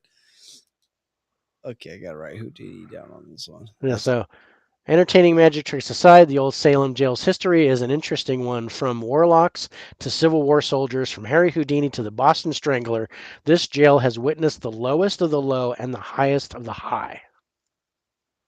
I love this spot. I really do love this spot. I'm almost sorry I did this second, but I really wanted to talk about it. I was like, wow, you going that already into there. I'm not gonna play. I wanted to do one of the good ones. Yes. See, even my phone agrees. Okay, so I'm just writing down everything here. So I'm ready to score this turd. All right, so Beautiful polished turd. I'm just writing down everything here. I'm Close. actually gonna I'll send it to you. I'm gonna create a sheet for our scoring system, and then we can just add the names to it. Okay. Yeah, I could do it in a spreadsheet program too. Yeah, That even totals it for us. we can do math. I'm not. Well, maybe not. Are you sure? Depending on how many beers we have. Okay, that's okay. That's 5. Let's carry the 1, and that's 2, and that is okay. I got 117.8. Okay, so based off the 10 categories well, I'm gonna give all credit to Dave here. That Dave has created for the show, the 10 categories here. Thanks, bro. Residual. How would you score the residual haunt of this place? Okay. Well, I'm gonna let you go first because I have a number in mind. I don't want to change your bias on my number. Okay. So I'm looking at it as compared to Proctor's Ledge, right? So we gave Proctor's Ledge a 7 because what was there was pretty much residual. All residual there. Yeah. Yeah. With a little. We scored intelligent pretty high there with the lady in white. But that's the lady in white. But yeah, the lady in white. Because if that lady in white is all over, and that was one where I had a 6, you had an 8. Yeah. So we did a 7. But anyway, so for residual, there's quite a bit going on. Quite a bit of residual going on here. Yeah, I can't say, like the dude with the candle, I think that's residual. The Civil War soldier. Oh, most definitely. I think walking in area. I'm not sure if the Boston Strangler ghost is residual or intelligent. And after talking, originally I was like, I thought it was probably residual. But now I'm not so sure. No, I'm not so sure. I think maybe that's intelligent. So, and then there's the stuff with Giles Cory. They say Giles Cory is there. I think that's probably residual. The dungeon with but yeah, and a lot of that's just visual with hearing stuff. So I don't part of a residual. I think that could be part of residual. I think I'm be part of residual. I think I'm even with Proctor's Lodge. I think I'm I'm about a 7. 7 on this one? Yeah, I think I'm about a 7, maybe a 6. I might go a little lower. But I don't think so. I think I'm gonna go 7. I can understand a 6 if you think the intelligent is higher. Yes, I think the intelligent is higher. So I'm kind of. I can think how you can bring that down to a 6 if you thought the intelligent. If the Boston Strangler is intelligent, then residual is a 6. Okay. If Boston Strangler is residual, it's a 7. I would go with that. I would go with a 6. Yeah, I was thinking I was right there with you. Yeah, I think so. Let's go with the 6 because I'm kind of leaning toward Boston Strangler being intelligent. And this is why my intelligent is higher than Proctor. Right. Yeah, I think the intelligent factor of this place of the haunt is an 8. Yeah, I'm at an 8 too. Because of the Boston Strangler, and because how we discussed the Boston Strangler and everything there, I think we got an 8 for intelligent haunt. Not only that, the shadow people. We all know shadow people. I have to go 8. Yeah. Well, I think the shadow people could be non-human. So Well, but then it also corresponds with intelligent. yeah, well, I'm trying not to score that together. So I don't score that together, but yeah, if they're I think shadow people in themselves are an intelligent haunt. Yeah. I believe that. I firmly believe if you see shadow people, there's an intelligent haunt. yeah,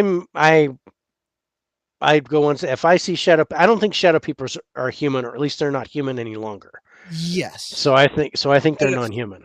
But if would you agree that if there are shadow people there, that they would be an intelligent haunt, not a residual haunt? Absolutely, but I'm scoring it separately. So yes, if it's still a separate category. if it's a shadow figure, I'm scoring it as non-human. I'm not scoring it as intelligent. Yeah.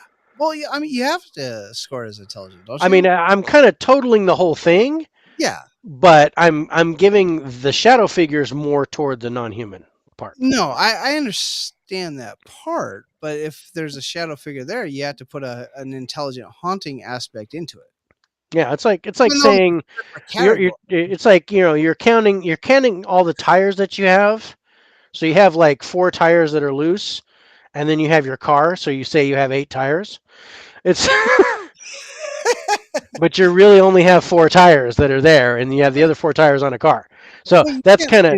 But you have to kind of correspond. I mean, the non-human factor can dictate how. Yes. An intelligent factor is kind of like plot and story, right? Or cast and acting. Yeah. No, I agree with that. I totally agree with that. So yeah, but I'm not giving a whole lot of points to that because that's going to non-human. But yeah, I'm going to add a point, maybe two, to the intelligent haunt because that's going to be intelligent. Yeah. Okay, I get you. So we still have the same number, but yeah, we're still at an 8. We're still at an 8. Now the non-human factor. We We got shadow figures. With the shadow figures. Did your phone just say 10? No, it said sin when I said non-human. Oh, well, I guess that helps. Non-human factor. With the Boston Strangler. I don't know if the Boston Strangler is not non-human, but no. Yeah. Okay. Sorry. Non-human factor. We have to go strictly off the shadow people. Yeah. I'd have to go. God, I hate shadow people. I'm gonna have to go 7. Okay, I'm at a 6. So we'll make it 7. Poltergeist activity. Now there's objects moving. Yeah. I didn't see a lot of touching, but that's not poltergeist activity. It's a little bit different. But poltergeist activity, the fact that there are objects moving, even though I know this is part of a different thing, but lights flickering on and off kind of corresponds with poltergeist activity. So it kind of gives that little boost. Yeah. Not necessarily I know it's a different category, but it gives it that boost there. Yeah, but it's a type of haunt, not evidence that's captured. So yes. So yeah, that's fine. I would give it a 7 as well. Okay. I'm at a 5. You're at a 5, so I'm at a 5, so we're gonna go 6 for poltergeist activity. I like that. I can't disagree with that number. Okay. Now the history of the place, I'm at a 10 again. Dude, I can't deny this location. Are we not gonna be at a 10? I mean, yeah, I don't know, but considering everything's kind of connected to the Salem witch trials and all that kind of stuff, I don't know how we're going to. But this has got more than just the Salem witch trial history. Yeah, it's got. And this is almost making me want to lower Proctor's Ledge a little bit. Yeah. Yeah. Oh. Yeah. Do you think? I mean, when we're talking about history. We're talking about history. So this is history. Do you really want to lower Proctor's Ledge off of 10? I said almost. I didn't say I was going to. I said it almost makes me want to lower. Okay. I think if we go through the rest of these places, I think we'll get a better feel for the history, and then maybe we come back to that. But I'm actually thinking because I think the old Salem Jail not only has the Salem witch trial history and Giles Cory, but Yes. has the Boston Florida, Strangler, has the Civil War, has there's so many other apartments now. the I mean, apartments now the that history.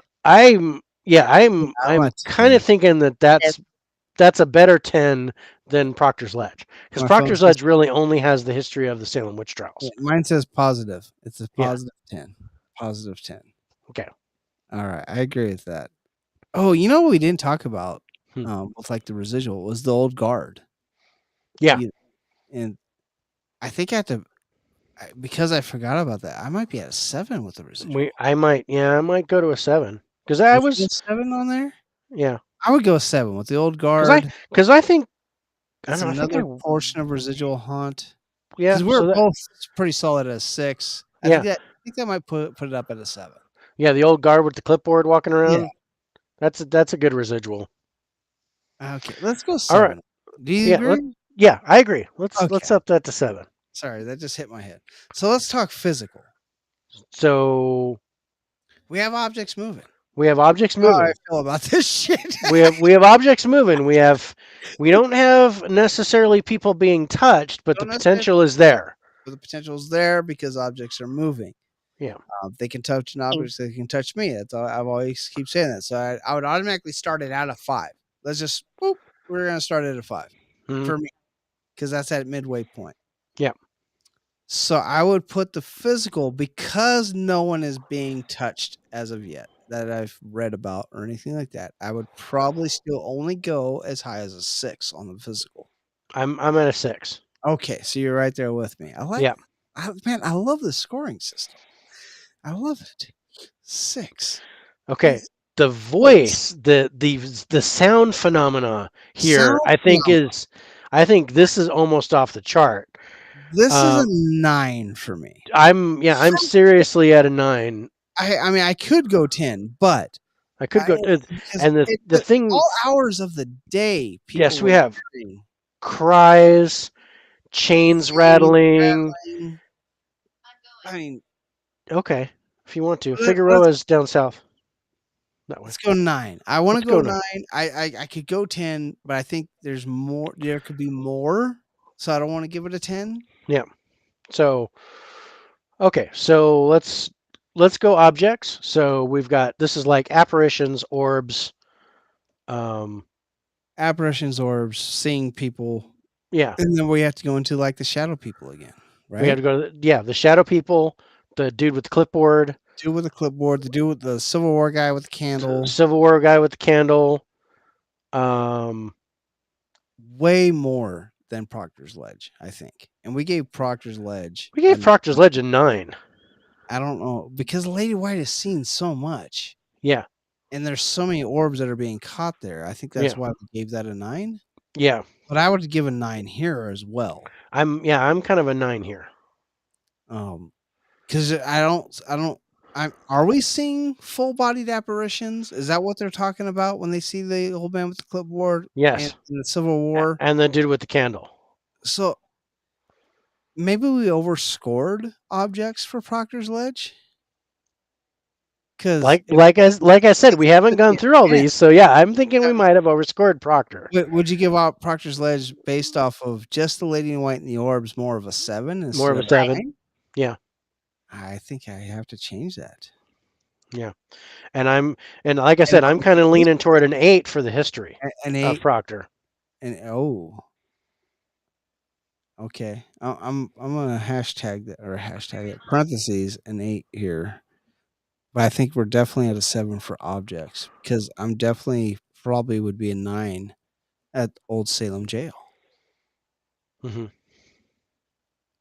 And only reason I say 9 for Old Salem Jail is the apparitions that they are seeing seem to be very much residual. Yes. Not Except for the shadow figures. Oh shit, the shadow figures.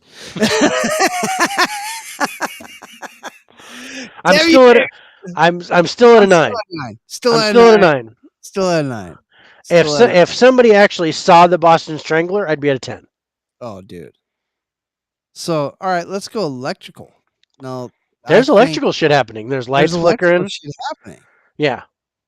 Now, I haven't seen anything about, fucking with other people's shit or anything like that. Yeah. But definitely we have an electrical aspect here. Yes. And I would probably give this a 7 on the electrical. Okay. I'm at a 6. You're at a 6? Mm-hmm. I was thinking 6 too, but I wanted to go a little high on it. Okay. I'm going too high. I think I'm over jumping here. Let's go 6 on the electrical. Okay. I like 6 on the because I was going to say 6, but I kind of switched to 7. Okay. And So what do you think for emotion? well, this is the weird one because there's not a lot There's not a lot of reports. not a reports of feeling of dread or anything like that. There's not a reports of of of sadness or anything like that in this place, which I think there should be. And you I have all think these there should people be. living in And we apartments. didn't. Yeah, and we didn't. Because the apartments are there, you'd think that people would talk more about that. Right? And it worries me that they don't. Yeah. But, you know, a lot of people still believe this kind of talk is taboo and not right to talk about and things like Yeah. that. So I'm going back to Proctor's Ledge, and there weren't really any reports of We that gave either. that place a 3 based We off gave how we felt about that place, I Yeah, think. and The I sadness mean for I me, like this a lot. I like this better. this is energizing, Yeah. an energizing place. I don't if I had to go based off my emotion of this place, I'm excited about it. I mean, I Yeah. would be excited to go here. Like I would go rent if I could afford $2,000 a month, I would go rent this place, you know. Maybe if I owned the bar downstairs, maybe. I I don't maybe a 4? Maybe, but again, and that's just my own personal opinion of the place because I'm energized about it. Yeah. But maybe it's more a 2 because Yeah. there's I'm no I'm at a 3. I'm like which is right right there. there in the middle. I'm matching with Proctor because Matching same with type of thing. There's no reports, but I feel a different emotion. I like this. I feel excited about this place too. yeah, This would be fun to investigate. I I think feel I feel sadness if I were to go to Proctor's Ledge, but I feel excited that we would catch evidence and stuff at the old Salem Jail, but I don't think I would get sadness or anything else unless I could get close to the dungeon. That would be the only thing. If I'm yeah. close to where the dungeon is, we might feel something there. But yeah, I'm kind of even. I might go. Yeah, but I'm kind of the same way. I might go 2, I might go 4, but I think I'm gonna stick right at 3. Right in the middle there. I Yeah. can't. Oh, I like that. I like that. And just so you were, I already recalculated Proctor's. If we went 8 and a 7, that would take us to a 46. So we'd be missing Yes. 4 points there. Yes. I Well, 48. no. Yeah, because we were at 52. We're at 50 oh, 52 sorry, minus 4, 48. 48. Yeah. Yes, 48. Duh. So do you want to? I forgot Well, those. do you want to do that, or do you I want do to? want to do that. I think the Okay. history, there's not as much history with I Proctor's mean, Legend as there is with yeah, Old because I love the history, but the history is one-sided. It's one thing it's happening there. it's one thing. I mean, yeah, it was in the 17th century, but it was just that one event that really pertained to this. But the old Salem Jail has a lot, and not only was it not even constructed until the 1800s, Yeah. but then there were so many things that happened with the Civil War and the Boston Strangler and just Houdini. I mean, come on. Houdini. Come on, Houdini wins. Houdini wins. Yeah. Okay. Houdini wins. Houdini for the Let's go win. 48. Let's go 48 for Proctor's then. We'll Yeah. take off the 2 for history. We'll take off 2 for objects. I like that. 15. I'm at 71 for Old Salem Jail.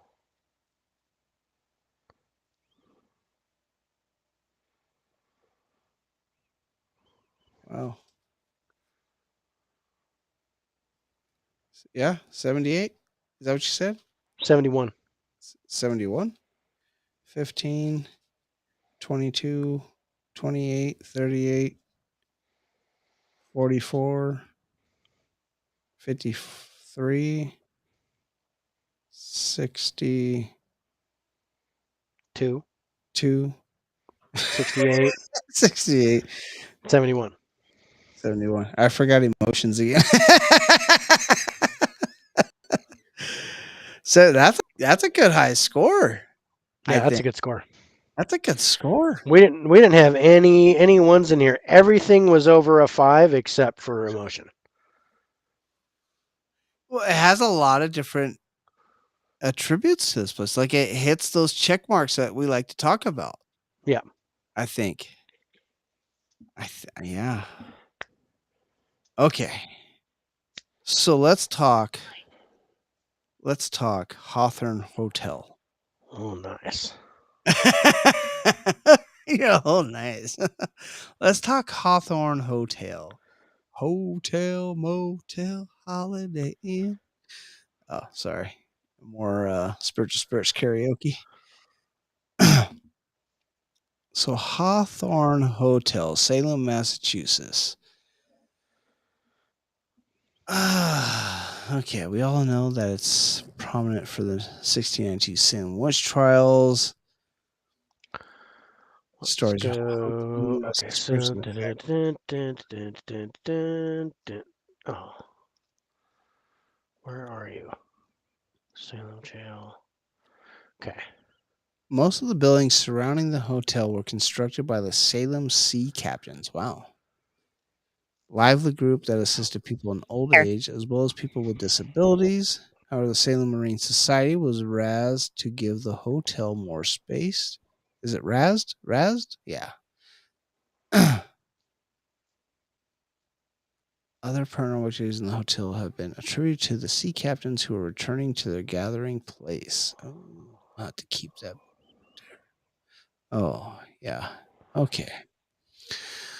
So, July 1923, when the people of Salem clamored for a modern hotel, more than 1,000 residents of Salem and businessmen bought stocks in the hotel, and they owned the hotel until after World War II, when a group of local businessmen acquired controlling interest. The hotel opened for business on the 23rd of July, 1925, amidst fanfare. Thousands of people turned up for the parade. The hotel was named after Salem's most famous son, the author of The House of the Seven Gables and The Scarlet Letter, Nathaniel Hawthorne. The hotel hosted its first wedding reception in October 1925, and the newlyweds were William Russell Burns and Lucretia Johnson Perkins. Ooh, that was a hard name to say. Today, there is a time-honored tradition wherein 100 couples hold their wedding receptions in the Flight. hotel. Father. No. Jesus. Wow. The historic Hawthorne Hotel has 93 rooms, in which includes 6 suites. All rooms are tastefully furnished and are ideal for families and business travelers. Over the years, the hotel has hosted many famous personalities, including actress Bette Davis, President George Bush, First Lady Barbara Bush, Walter Cronkite, and Colin Powell. The hotel was home to actress Vanessa Redgrave for a month when she filmed the television show Three Sovereigns for Sarah. The television show Bewitched cast and crew stayed in the hotel while filming episodes. The Tavern is the hotel's award-winning restaurant, and its seasoned cuisine offers a wide range of dishes from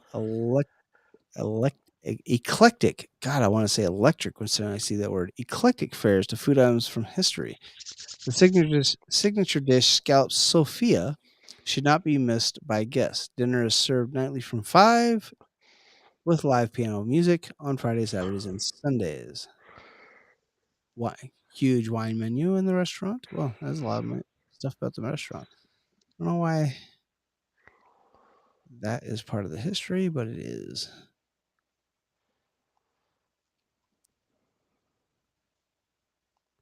Okay.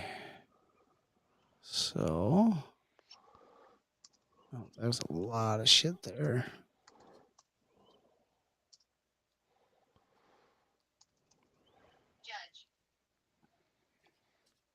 Judge. Nice. Okay.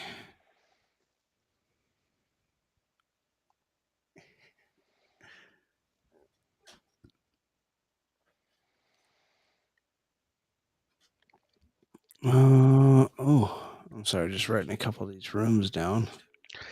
Yeah.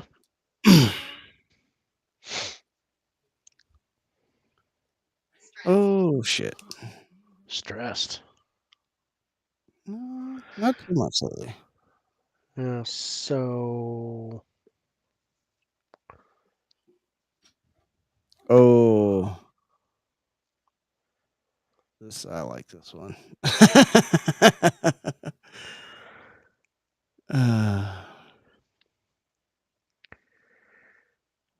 Okay.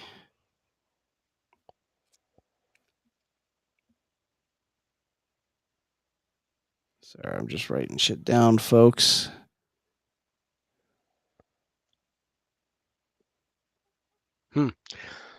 Oh shit. Oh, that's interesting. okay, so in 2007, ghost hunters were here. Yes, ghost hunters did visit the Hawthorne Hotel. Yeah. And I wanted to point this out. Ghost hunters featured the hotel in one of their paranormal show, and they said, I'm getting to that. They said what nothing happened at the hotel that would cause hauntings.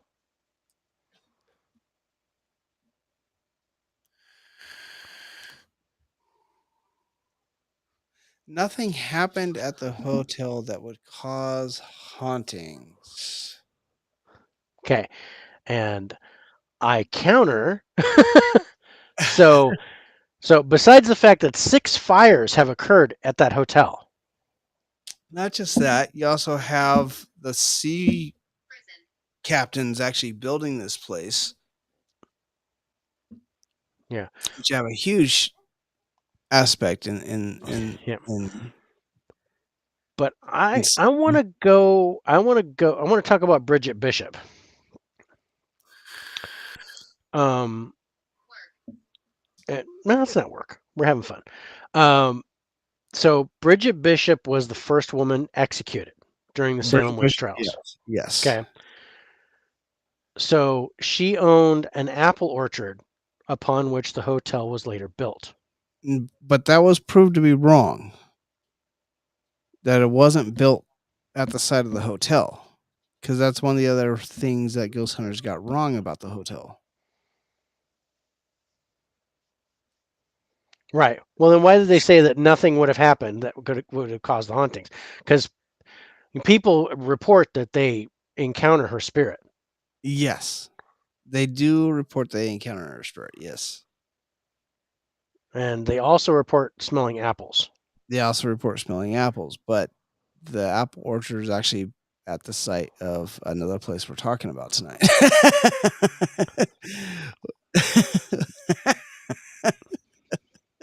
I read this too. Yeah, I know. Which is interesting that they would say that nothing happened here, but yet they pointed that out and then got proven wrong about that, right? Right. Like, why would you say that and then say that? That's why it's hard for me, honestly. As much as I don't want to dig down on like a paranormal show or anything like that. This is why I'm really getting away from watching ghost hunters. They can contradict themselves. I haven't seen them since they went off the air. Really, when they became Ghost Nation, I didn't watch it. And now that they're back to being ghost hunters, they're strictly on Disney Plus. I haven't watched it. Is it Disney Plus? No, it's Discovery. I'm sorry, it's Discovery Plus. I've watched their new show, which I really like. Happened. But this is kind of the things that threw me off back in the day about them being, they got. Mine just said fire. Yeah.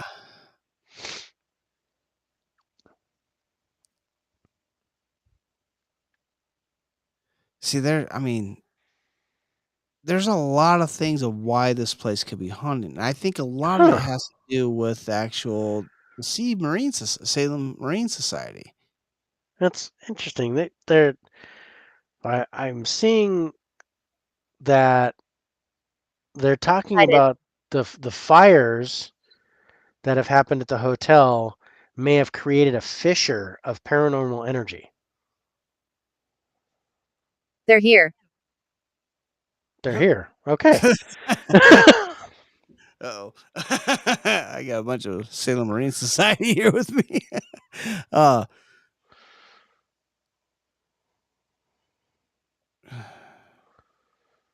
I love Leash. this. In his book, The Ghosts of Salem, author Sam Boltrus's, I don't know how to say that. Yeah, Say his last name. I hit that somewhere. It's possible that Bal the psychic Baltru imprint Baltrusis? Baltrusis? Yeah. Yeah, there you go. Sam Baltrusis argued it's possible that the psychic imprint from the cursed land's past may have caused what parapsychologists call an aura of disaster, fertile ground for the birthing of ghosts. According to several accounts over the years, the Hawthorne Hotel does indeed have a storied history of alleged paranormal activity.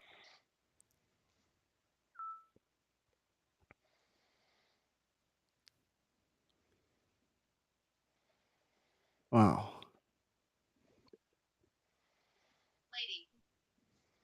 Lady. Huh. Yeah, so October, amidst preparation for the hotel's annual Halloween ball, a small fire started in the basement while no one was hurt, and even the damage to the hotel was quite limited. Many have wondered if the threat of the fire has not been somewhat responsible for the ghostly activity at the Hawthorne. Like it opened up something? Yeah. That's what they're saying. Like a portal. They call it a fissure of paranormal energy. So like it opens some kind of portal or Like a tore of fabric yeah, in the veil there to to that allows the to that plane. Allows the ghost to pass through. Killed. Okay. So let's see what kind of evidence we have here. What I find is weird is like the Hawthorne Hotel location near Salem Commons was a deliberate choice. The Hawthorne Hotel is situated near Nathaniel Hawthorne's birthplace on Union Street, though now moved to the House of the Seven Gables, the house on Mall Street, where Hawthorne penned a scarlet letter in his childhood home on Herbert Street. That's crazy. Mm-hmm. And I almost talked about the House of Seven Gables too. I That know. house is here. It was almost there. I almost wanted to discuss it, but so let's see. So the top floor belongs to belonging to the Salem Marine Society. Yeah. Employees have claimed to see the ship's helm turning. Yeah. Bribed. Okay. Well, Many attribute this eerie phenomena to the sailors of long ago who once sailed the waters of Salem and traveled all over the world. Others up on the top floor have left and returned to find items usually locked up, strewn all over the room the next morning. Antique maps, charts, and other objects, most frequently the objects that are misplaced. That's interesting.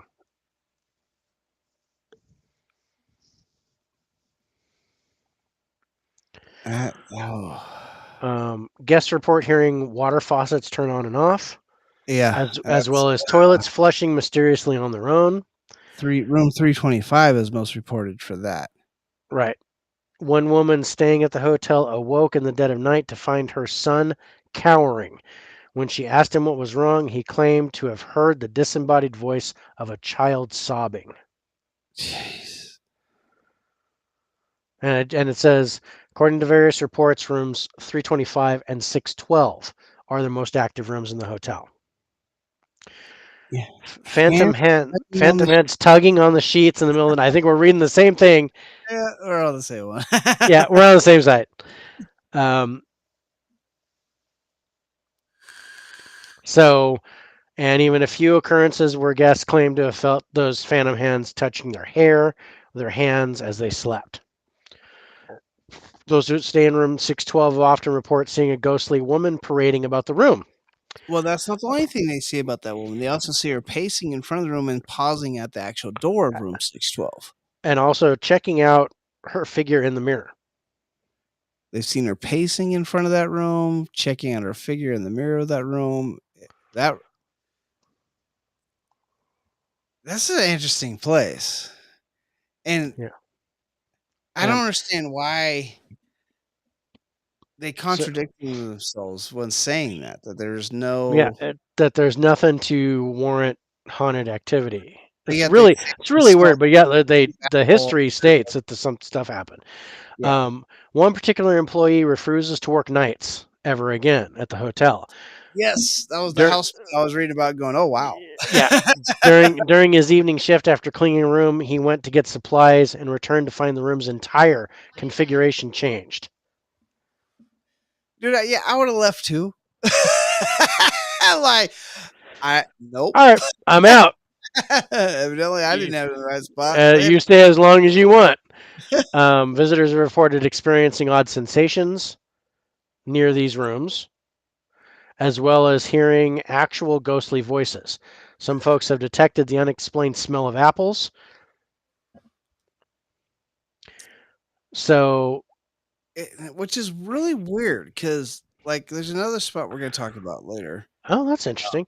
The hotel itself actually held a seance in 1990 to try to contact the spirit of Harry Houdini.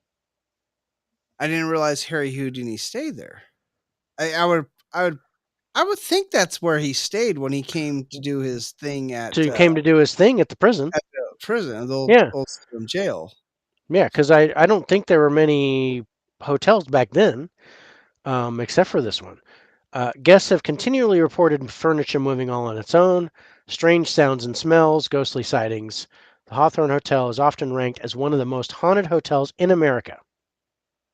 Which is funny, when we did haunted hotels, we didn't talk about this place. I think it was on our list, but we kind of kicked it. It was on our list, but yeah, we didn't end up doing it. Tunnel. And that's a very good point. There are tunnels underneath this town. Yes, there is tunnels underneath that town. And we don't even talk about the tunnels. Not even talk about the tunnels. That's why we're talking about tunnels. This is satanic. Mine said rest in peace. So, all right, okay. Interesting location. It's a hotel I wouldn't mind staying at. I'm kind of down especially if I can get in one of those rooms. Oh, dude, 325 or 612? Oh, yeah. Dude. I'm more interested in 612 than 325, but who cares about your faucet turning on and off? I'd rather see the chick. I'd rather see the chick parading in front of the mirror. So all right, let's go ahead here. Residual. I think there's some good residual here. I think there is some good residual here. I think because I think the woman in 612, I think that's probably residual. I would agree with that. I would agree that the 612 woman is residual. Are you here? We're doing a show. Why are you here? Is the better question. Would this be more residual than Old Salem? I don't think so. I don't think so. I would give this a 6 on the residual. Okay, I was at a 5. You're at a 5 on the because it was just that one thing. Yeah, I'm not getting a whole lot of other residual other than her. The smell of apples that you don't. I don't know if that's residual. I think that's more of a. I guess it could be residual, but still, yeah. But we can round it up to 6. Okay, that's kind of why I think there's a little bit more than just the woman there that was creating a little bit more residual effect. Intelligent. Okay, there's touching and stuff. I have to go high on the intelligence. I have to go high. I still don't think I'm going to go as high as the Salem Jail. You think you go 7 on this? I think I go 7. I'm not going to be quiet. You talk louder.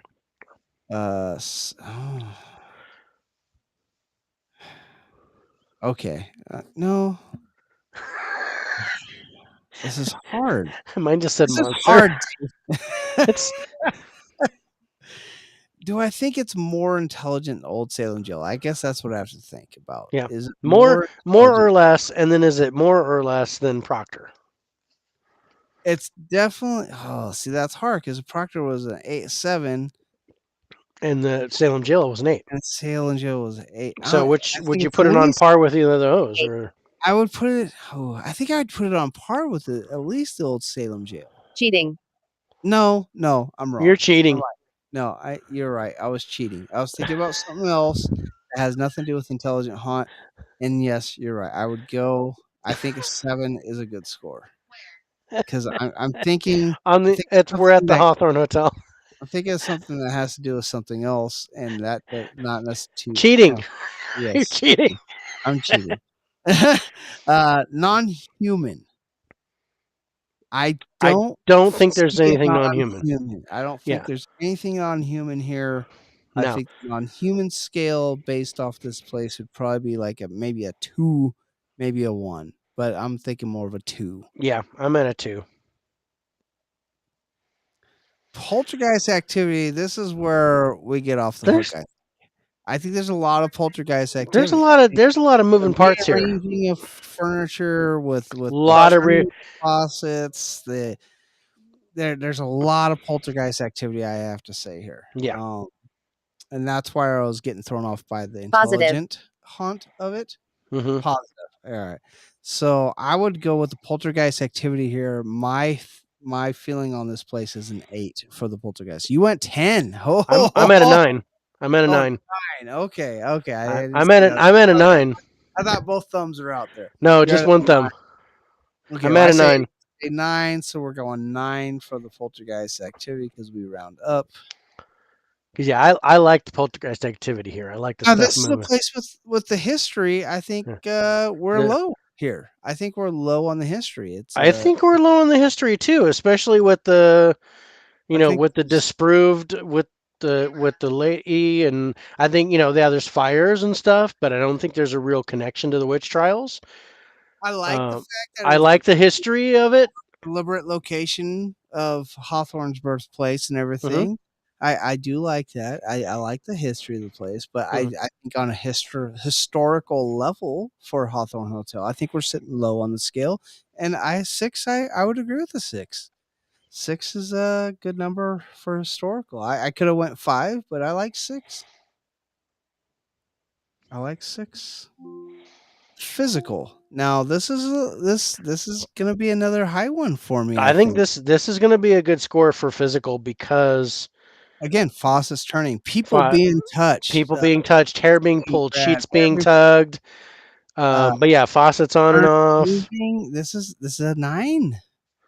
Yeah. Yeah, I'm down for that. 9 for the physical. Yeah. No one's being harmed yet, but they are being touched. So I go 9 on the physical. Voice. Now this is. I think this is low for me. I think this is low. No, they're 4. Children sobbing. A little bit of the children sobbing.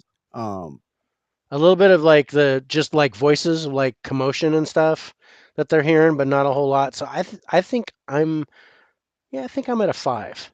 5? Okay. Yeah. We round up. We'll go 5. I was at a 4 on that one. Yeah. Objects. And this is the objects. This is like apparitions. Apparitions. Okay. So there's apparitions, orbs. So we see the woman. So yeah, we see the woman. Is that that's it? I think that's it. Seeing the woman in the hallway by 612 and in the room of 612. Yeah. Otherwise, a lot of this stuff is just physical, like touching and grabbing and smells and stuff. Yeah, no orbs or anything like that. Faucets. So I would put this lower than Doctor's Ledge. Yeah. So I would go 6, or would you go 5? We were at 7. Yeah, I think I'm at a 5. 5? Yeah. I can't disagree with a 5. 5 is actually a pretty good number for this place. I You only just have that one woman. I know it's paranormal activity and everything is all awestruck when you see something, but we gotta kind of correlate with everything else that we're talking about. Yeah. Electrical, I saw nothing about electrical of this And place, you'd think that there would be, like especially the poltergeist elevators, especially with activity. poltergeist activity, there'd be lights turning on and off and things like that. But the only thing like that is the faucets and stuff. Yeah, there's no So electrical there's malfunctions, elevators. Yeah, I'm a 2, maybe a 2.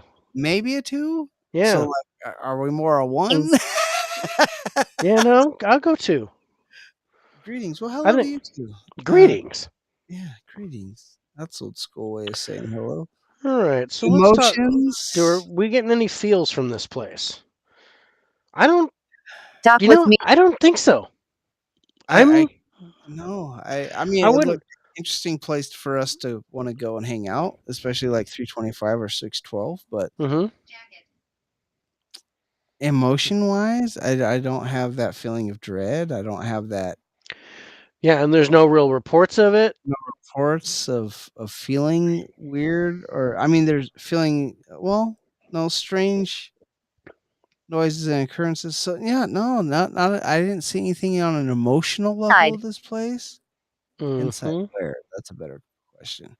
Uh, I 2 on emotions. Leash. I think I get less of emotional level on Old Salem and Proctor's Ledge than I do here. Is that or I said that backwards. I I think get you said more. that backwards. Yeah, I get more of an emotional experience between Proctor's Ledge and Yeah, Old Salem than I do. So I think I'm at a 2. at a 2. This is a lower rating than I thought I was going to give this place. Honestly, Hmm.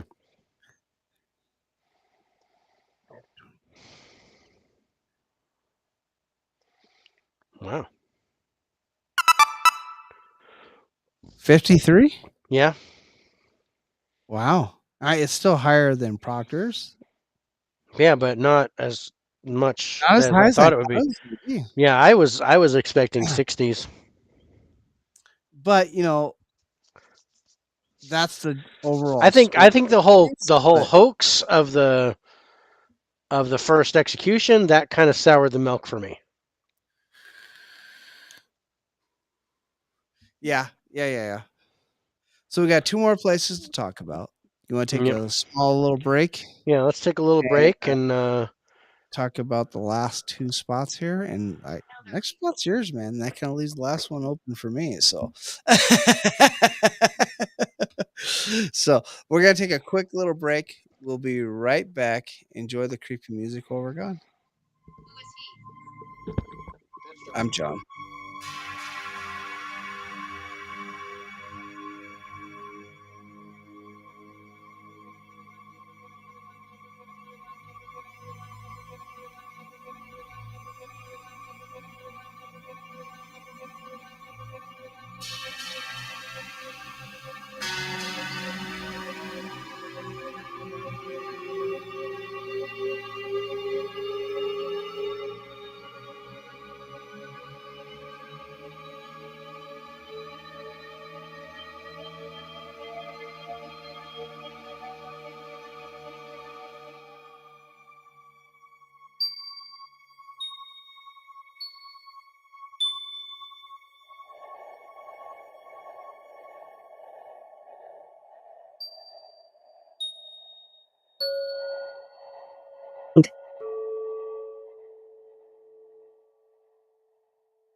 Z.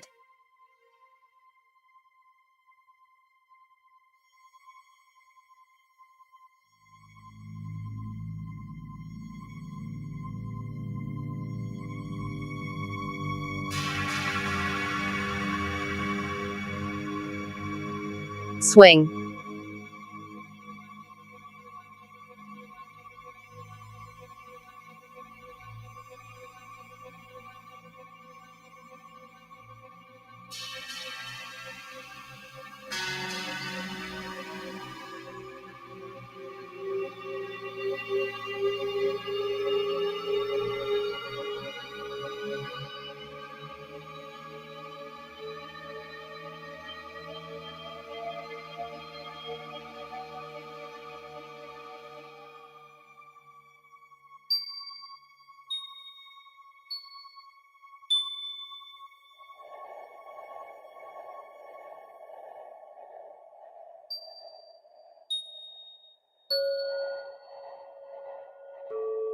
Z.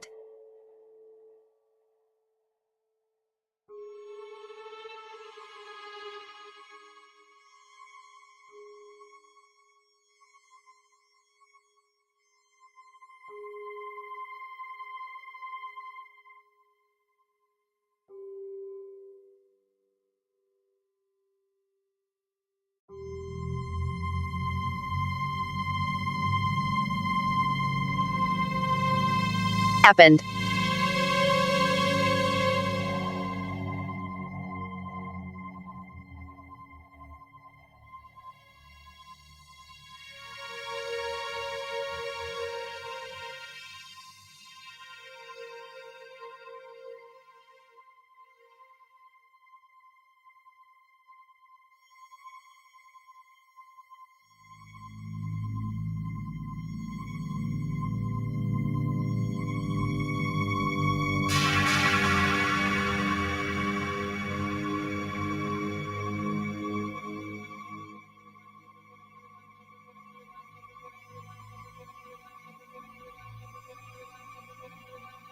You.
Is.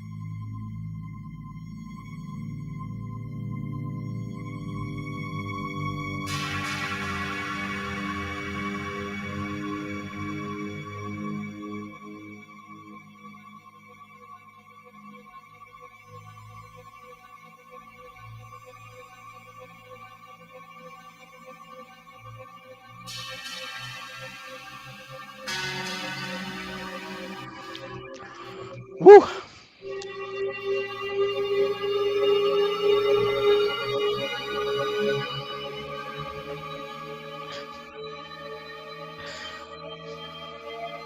Wow.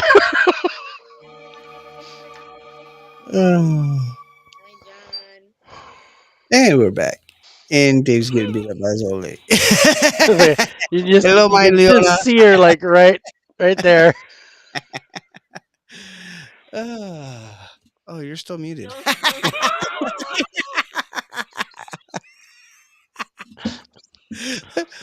Uh,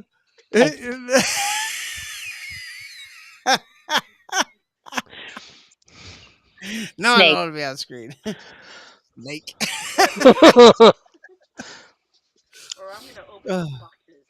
Don't open the boxes. I gotta do an unboxing later. Shh. You're gonna be on camera if you do it.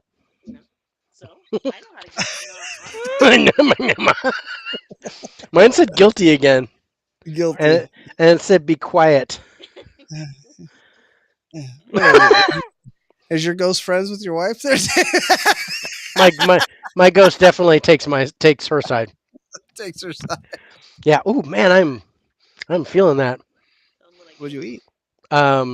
It was an egg with bacon and ghost pepper cheese on it. Ooh, that sounds yummy. It's really yummy, but I'm catching it on the back end. It's got a kick to it. Yeah, you're gonna have to down. Yeah, I'm gonna have to. I need more beer. I need ice cream. I need ice cream. Doesn't matter what flavor. It's for my ass. It's from my ass. It's just going right up in there. Yeah. See the size of that thing? You took it like a man. You just, Dave, why are you sitting in a tub of ice cream? Shut up. Shut up. Mind your business. That's the look I would have too. Is what? Yes. Okay. Oh, that's awesome. All right, so we got 2 places to talk about left. Also, man, I'm digging the scoring on these places. So, what is the next place we are talking about, Dave? Okay. So I'm gonna leave the other one to you, and I'm gonna pick the Joshua Ward house. Oh, okay. All right. Joshua Ward house. That's a good one. I like this one too. I'm interested to see what the score of this comes Yes, out we're gonna to. keep recording because my phone has been saying Joshua quite a bit tonight. Oh yeah, it has, hasn't it? Mm-hmm. So now I'm talking about it, and it says keep recording. So Keep recording. Oh. All right, so and I think this was one of my favorite spots. yeah, so I'm interested to see how Next this to the scores. jail. I think the jail was my favorite, but we'll see how this one gets scored. They got a lot of history in this place, so I'm just saying. I'm interested to see where this one goes.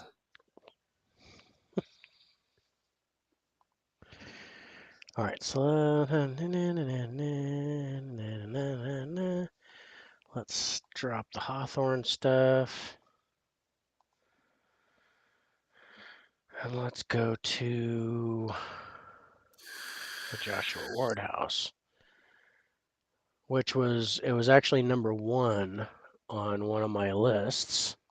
Oh yeah, a couple lists that I saw. Yeah. So pulling up my research on it. So the Joshua Ward house has quite an illustrious history, built for the wealthy sea merchant Joshua Ward in 1784. The 2-story brick federal style once Be alone. had. I'm not touching. I'm not messing with you. Leave me alone. Look at a Deshaun Watson. I'm not doing that. The 2-story brick federal style once had a grand view of the South River. As ships passed through on their way to Boston, the property's full frontage view of the river reached its climax in 1830 when the Front Street waterway was filled in. Despite the then less than ideal scenery, Joshua Ward's house remained one of the most historically significant since its initial construction. Here. Even President George Washington paid a visit when he traveled to Salem in 1789. No, it's told me to leave here.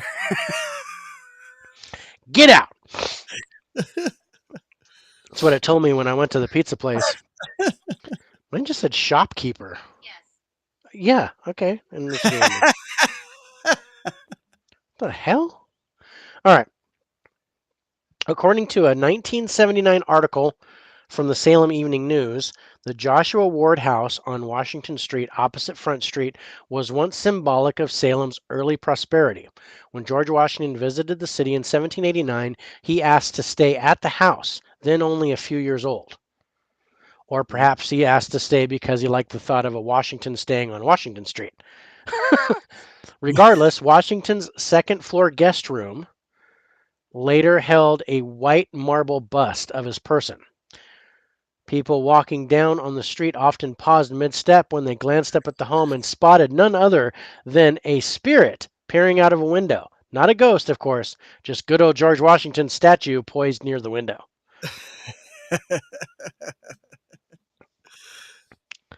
This would not be the first nor the last glimpse of a spirit at the Joshua Ward house. Ooh, da-na-na-na-na-na-na. Should have the music. Yeah. I know, should have bum, bum, bum. Joshua Ward House's origins may have started in 1784, but the property's history dates back to the 17th century and Salem witch trials. The original building to sit at 148 Washington Street belonged to George Corwin. George Corwin, George. at the age of 25, on May 27, 1692, George Corwin was elected to the position of High Sheriff in Essex County. Corwin was well connected in colonial Massachusetts. His uncles were the Justices Corwin and Winthrop, and he was also the son-in-law of Justice Gredney, something like that. I think it's Gredney. By the time Corwin stepped into the position, the Salem witch hysteria had already erupted. Women like Rebecca Nurse and Sarah Good, among others, were charged with casting evil magic on the inflicted. And powerful men like George Corwin were all too willing to assign the blame and to assign subsequent torture. Not 3 months after Corwin stepped into office as High Sheriff, he was tasked with transporting 5 of the most infamous witches. On July 19, 1692, Rebecca Nurse, Susanna Martin, Elizabeth Howe, Sarah Good, and Sarah Wilds were removed from the jail and shoved into wooden carts. Amidst an early morning fog, townspeople lined the streets. Please. What is that? Mine just said, "How do you feel?" And yours said, "Please." Yes. Okay. So leave here, and then it said, "Please." and mine said, "How do you feel?" So, amidst the early morning fog, townspeople lined the streets to watch the cart rumble down the dirt roads to the lake for the executions. At the time, it was apparently tradition for the accused to attempt facing death in order to both confess their sins and prove their innocence. Ironically, however, the method of proving one's innocence generally meant death. Oh, yeah. As the High Sheriff, George Corwin had fulfilled his duty in bringing the women to the gallows. From there, it was Reverend Nicholas Noyes' responsibility to coerce the accused into admitting their guilt. Noyes, N-O-Y-E-S, I'm going to go Noyes, demanded one of the accused witches, Sarah Good, to confess her sins. She refused, snapping, "You're a liar. I am no more a witch than you are a wizard. And if you take away my life, God will give you blood to drink." With these words, Sarah Good sealed her fate. Corwin positioned them all above the lake, linking the nooses around their respective necks. Then he hanged them all, their bodies plunging into the water.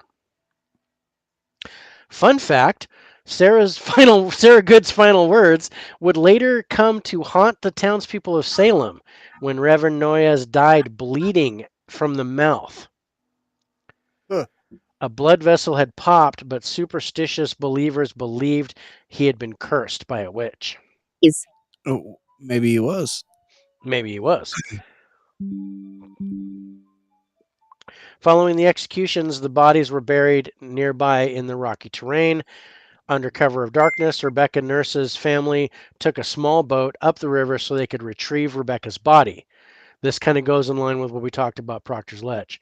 According to the historian Mary Lynn K. Roach, from there a small craft could slip downstream, past town on a midnight's high tide, then north.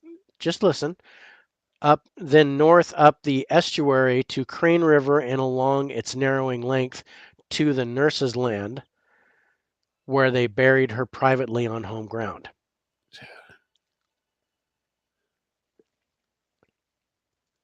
Oh. Modern day rumors swirl around George Corwin. He had been labeled a sadistic murderer who thrived on grim, gritty torture.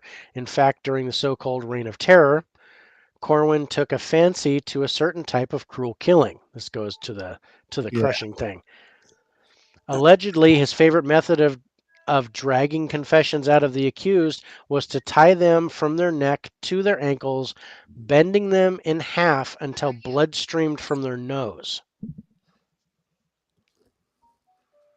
For poor Giles Cory, one of the only warlocks to be accused during the witch trial hysteria, his punishment stretched to new limits. This goes to talking about his crushing, so I'm not going to talk about that again. Stop out of my face. Yeah, leave me alone. Exactly right. Gotcha.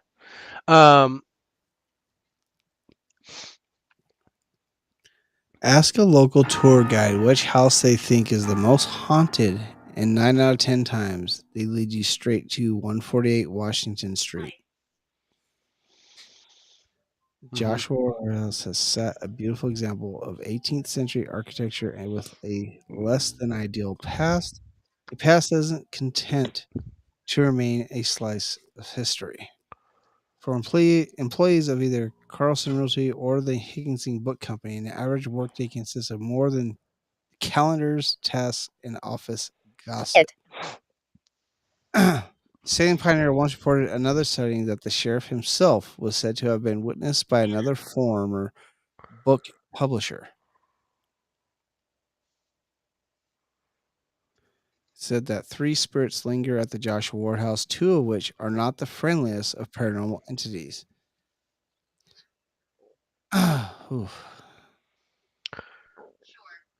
Sure. So yeah, continuing on with that.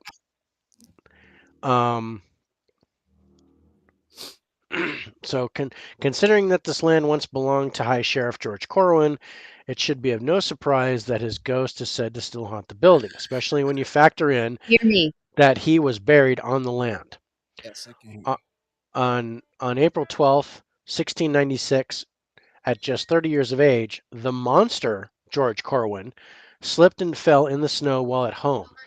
Medicine suggests that he suffered a heart attack, but what occurred next is cause for many rumors that still persist today among tour companies and amateur historians. Despite having a hand in the trials of all 19 deaths of the Salem witch trials and over 150 arrests during the same time period, one in particular stuck out the most, Mary English. Her relation, Philip English, was not so enamored with the fact that Corwin, in his customary way, went to the English household and confiscated all the goods to be found there. Corwin took and took, but a year or so later, Philip English enacted his revenge by suing George Corwin for what had been stolen from him. Huh. But Corwin lost everything by then and was imprisoned because he could not pay his bond. Listen to the local lore and you'll hear a variation of this tale of Corwin's family burying his body in the basement. They feared Philip English would strike another revenge by stealing Corwin's body. Other rumors include one that had Philip English throwing Corwin's dead body over his horse's saddle and riding away from Salem. The truth is less exciting. Corwin's family interred the body in the family tomb on the land and not in the cellar. But it does seem, Then however, the Corwin spirit has never left the land. mhm. Hmm. Multiple accounts So of people experiencing a choking sensation on the second floor of the property. that's a nice On one. one such occasion, a visitor was upstairs when all of a sudden he felt an invisible force encircling his throat and squeeze. Air became hard to take in, and he later swore in Robert Cahill's book, Ghostly Haunts, that his throat had closed up completely. Oof. When he twisted around to see who was there, he found an empty hallway. He was completely alone.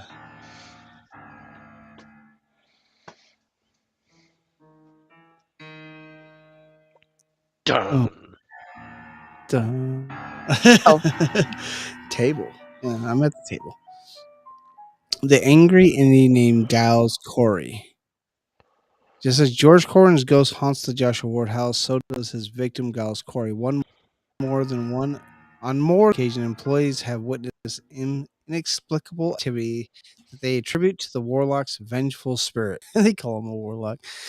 Activities such as books being yanked from the shelves, cold spots in otherwise warm rooms, and candles found in a pool of wax, though the candles were never set aflame. All are said to be signs of Corey's ghost has not yet crossed over to the other side.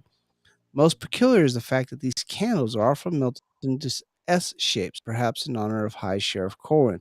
While the answers continue to elude the living, there is no secret that the final ghost said to still haunt Joshua Ward House has a strong dislike toward men, as she does not hide from making this dislike known. What? And then they change it to she. If we're talking Giles, would it be he? Yeah, Giles Cory is a dude. Yeah. Sightings of a female spirit are common occurrences at the Joshua Ward house, especially on the upper floor. It was one stray piece of paranormal evidence that captured this row ghost to an international stardom, though. In the 1980s, Carlson Rosie was hosting a massive holiday party when one of the employees snapped a quick Polaroid photo, shaking it. Carlson expected to see the image of a light-haired woman enjoying the party. When he glanced down, was something entirely different. A dark-haired woman with rough-hewn features and skin that was so pale and translucent that he had to take another look. So instead of see one woman, he saw a completely different woman. When Robert Cahill, I always say Cahill, I don't know why. When Robert Cahill published his book, Ghostly Haunts, he incorporated the photo of the ghostly figure and it caught the notice of major TV news stations across the counter. Various reports of seeing the dark-haired figure longing on the second floor have since come out, and most assume the female spirit to be one of the witches George Corwin arrested and imprisoned and possibly even killed. Ooh. Yeah. If this is true, then it's no wonder the men who visit the Joshua Ward house bear the brunt of the poltergeist activity. On several instances, they have left with scratches etched into their chests and the uncomfortable sensation that they are being watched. It is possible that the choking phenomena is not George Corwin's doing, but actually that of a witch he resigned to death with a biased trial. And then That's crazy also, because when I said impossibly even killed, when I finished that, it said first, like it was his first one that yeah, he did it to. yeah. I also say that many believe that Corwin hauled his victims out of the witch dungeon in order to privately interrogate them in his home. For example, strangle. Yeah. There is no evidence suggesting that Corwin did this, but visitors to the property remain wary anyway, and rightfully so, since the mere idea of being choked by a poltergeist is literally the stuff of nightmares. That is And the Ghost Adventures guys were there in 2011. Ghost Adventures, right? Yes.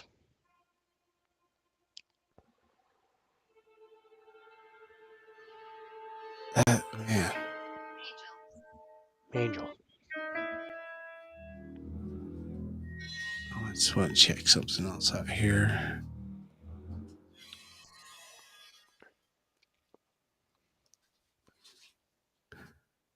Ba, ba, ba, ba. That's crazy. They call him the Strangler too. That's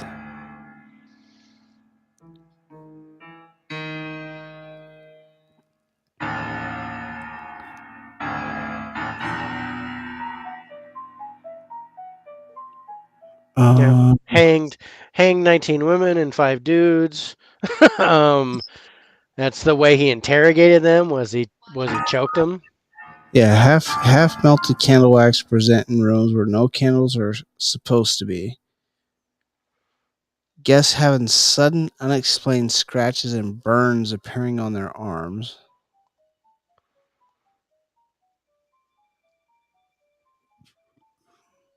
This is So I gotta say, I think this is the most dangerous location. yeah, we're gonna score this one. So so Josh Wardhouse. Dude, there's a multitude of things going on here.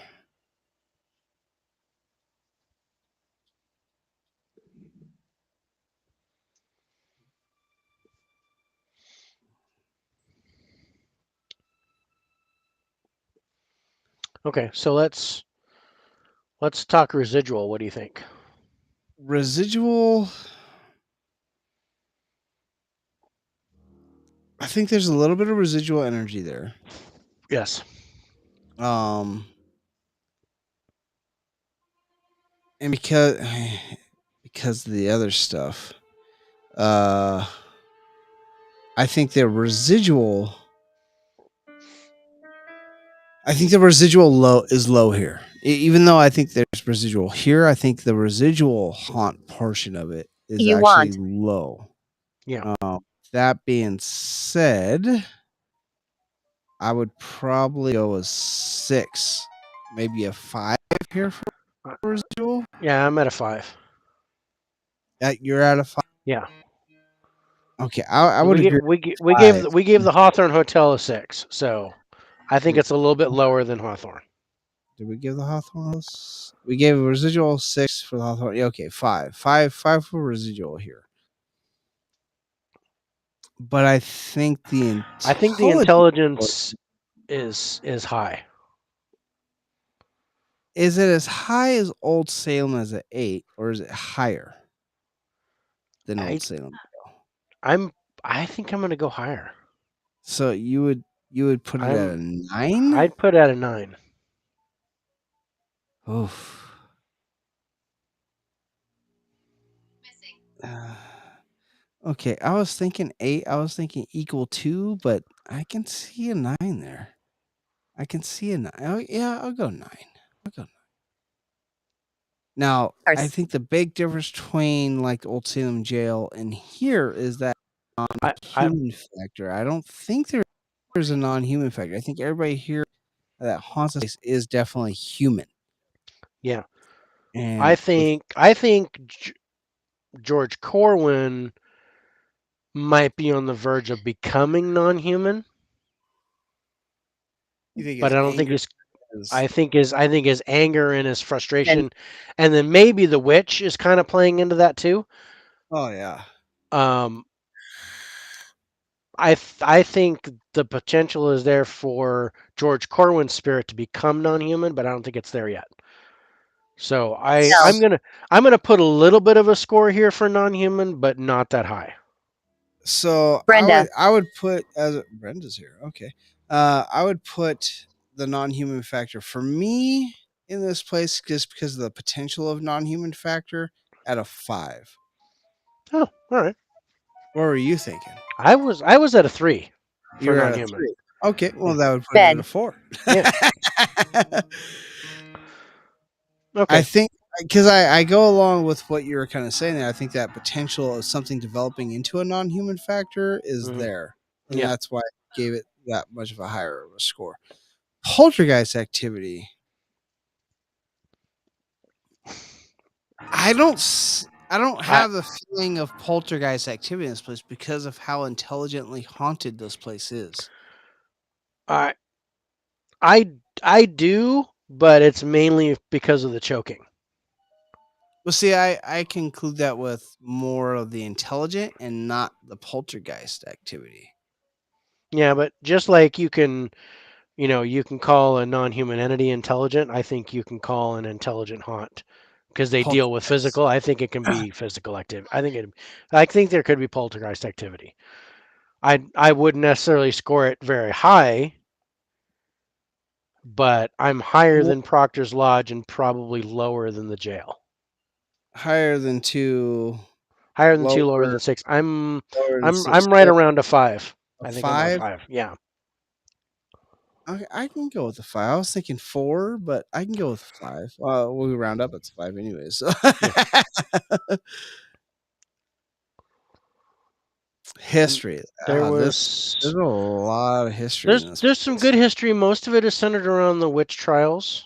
You got the George Washington staying School. there. You Yeah, got might go a little bit. I'm right around where Proctor's Lodge is. on the Proctor's Ledge. I think on I'm right around 8 Proctor's Ledge on the history. I'm as like an 8. Yeah. 8, more maybe a 9. more history than Hawthorne, right around Proctor's, less than Old Less than the Salem. jail. Yeah. An 8. I can see an 8 here. There's a lot of good history in this place. Front of you. In front of me?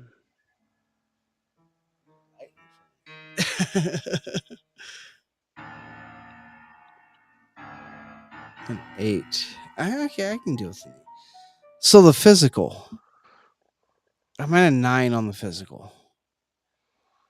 Anytime someone puts your Yeah, hand if you're in the choking, throat and you're some choking where dude's they throat's can't closed. breathe, Yeah, that's dangerous. So yeah, that's huge I'm at a danger. 9. Yeah, and the only reason why I'm not going with a 10 is because that's the only thing is the choking. But it's Well, mainly you got geared the toward scratches men. and burns. You have the scratches and the The burns scratches from. and burns shoot. Are I we don't at a know. 10 on this I'm place? I'm This I is a might go 10. 10. I think I'm wrong. I think it is a 10. Yeah, I might go Yeah, 10. physically choking someone? Come on. That's a 10. Just by That's saying it. that's Really dangerous. think But yeah, about that. scratching and burning and you know, not to Not a mention lot of the candle wax candle wax melting, melting. the other stuff because that's physical. And I would almost call that poltergeist activity too, with the candle Yeah. wax melting, even though it doesn't light. Oh, yeah. I didn't think about that. Oh, you got a good point. Maybe we are at a 6 on the poltergeist activity. I'm gonna leave it at a 5. I'm gonna leave it at a 5 and I can't Let's change it. let's I like let's leave it 5. at a 5. So voice. Let's talk about the voice of you know voice phenomenon in this place, which I did not hear a Hmm. lot about. Let's see. Yeah. So there's where's the photograph? Okay. So there's a photograph of the dude. Okay. There have been multiple witnesses who have claimed they've been strangled by an unseen pair of hands. Equally as strange are the reports of warm, half-melted candle wax in the rooms. Yep. Perhaps the most frightening of all encounters, the guests having sudden, unexplained scratches and burns appearing on their arms. Bittersweet. Reports being strangled by an unseen entity, and sounds as if the strangler has been cursed to forever wander the very halls he used to patrol in search of his next victim. Yeah, I don't get a whole lot of voice phenomena here. I'm not a lot of voice phenomenon here. That's like a 2 on the voice Yeah, phenomena, maybe a 1. I'm There's not. I think I'm I'm not gonna go getting 2. not a lot of voice, not a lot of hearing stuff. Now objects, so So seeing this of is seeing apparitions, orbs. apparitions, orbs. Yeah. And again, not a lot Not a of no. activity with seeing Yeah, people and things. Um, yeah. I think I'm at a 2, maybe a 3. I was gonna say 2. I was gonna Okay. say 2 on that because Yeah, there's I'm down really for a 2. nothing there. Yeah. Um, electrical.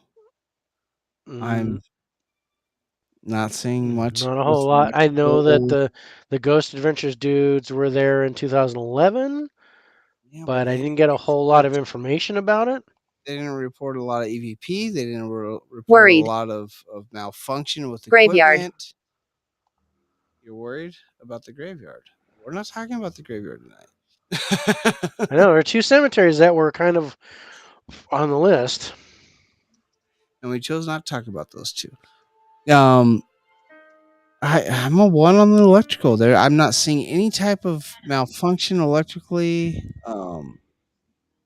Nobody's equipment breaking down, nothing like that. Whether it be the bookstore or whatnot. I'm a 2 with electrical. Maybe a 1 with electrical. Do you see anything with electrical? No, I'm not seeing any reports of electrical. Then I would have to put it at a 1, wouldn't you? Yeah, I'm trying to see if maybe the Ghost Adventures guys did get something electrical, but I don't remember. That's where we I don't put remember it being on the show. we put a 3 on electrical for proctors. I don't remember why. What was that? We put a 3 on proctors, and I don't remember why. Because we only put a 2 on Hawthorne, but again, nothing there. I think the lowest I'd probably go is probably a 2. Yeah, You like 2 for the electrical?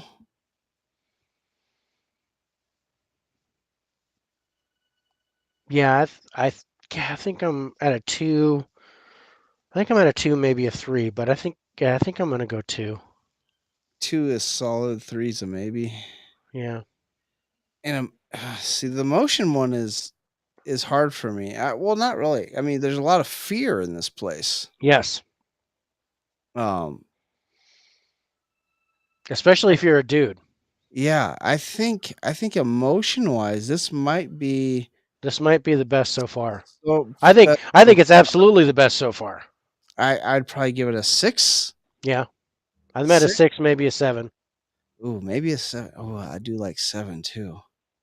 Just that fear of people being in there and whatnots. And being choked and stuff. Yeah, Oh, I think I'm at a 7. we didn't calculate that portion, the fear portion, into Hawthorne Hotel. What people like that dude that never went back to work there, the houseman. Oh yeah. So yeah, I might change Hawthorne's score to maybe a 4. A 4. Yeah, from a I was 2 I because of the dude. yeah, I go 4. We should bring that up to a 55. Yeah. A 7 for I like 7 for Joshua Wardhouse.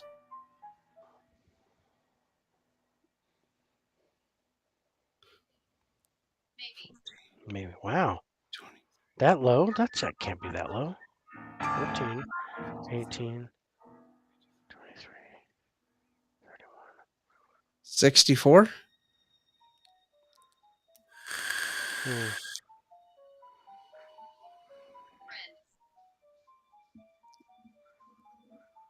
Is that what you got? 64? I'm at 54. 13. Oh, wait. 14, 18. 14, 18, 23, 31, 31. 41, 43, 45, 47, 54. 54. Oh, yeah. I was thinking 50. Yeah. 50. Wow. 54. That's it, huh? Yeah. Wow. An overall 54 for this place. Get off. Yeah. I This think scoring system, I'm telling you, it's different. it's interesting. I like it. But I'm thinking because I'm looking at the objects physical because we can't go above a 10 for physical, and I think the physical is like major there. Yeah, the physical is major, and that's where our personal opinion also comes into. Yeah. This. I mean, yeah, we have these scores, but also our personal opinion, like the danger level is extremely high, I think, in this place. Yeah. Extremely high. Yeah. And it almost makes me want to put the danger level as some sort of an aspect in here. Because I think this should be scored higher. because of the danger level. And this was the first time where I'm like, okay, Okay, well, let's do it this way. So, okay, let's do it this way. So, because like I said, we're kind of doing this all on the whim here of creating this. I like the 5 that we have. Okay, I don't. maybe I okay. think So we should have a danger, not necessarily a 1 through 100, but a bonus point section for danger level. Like, how dangerous do we think of? So, like, so it a doesn't count toward 1 the average, but it adds to the total score. yes. So, like like you can have a 1 through 10 on the danger level, which would add to the total score. Okay, I'm But it picking that doesn't up. count towards the average. It just adds on to the total. So Right. this place, I would give it a danger level of a 10 because you're getting choked. So that'd take it up to a 64. Yeah. What do you think about that? Yeah. So like a danger bonus of 10 would give it a 64. Yeah. Whereas Proctor's Ledge, the danger bonus would be a 1. I was 1 or maybe a 2. But yeah, I don't think that's that high. It's got a 5 on the no, it's a 1. That's a 1. So that would take it to a 49. Yeah. The Danger jail. bonus and the jail. You. I jail's think I'd got a give it good. That's a good danger level, I a think. 5. I think we're Yeah. mid-level I on the think danger. I was at 6. I'm at 6 on a danger level. Okay, well, we average it out. Danger 6. Would you give it a 77? Yeah. Jordan. Hawthorne Hotel. I don't think there's a lot of danger I there. think there's a lot of danger level because we all have a little physical activity. We have a little physical activity. I think, but I don't know if I'd go above a 5. I don't know if I'd go above a 5. I'm thinking maybe a 4.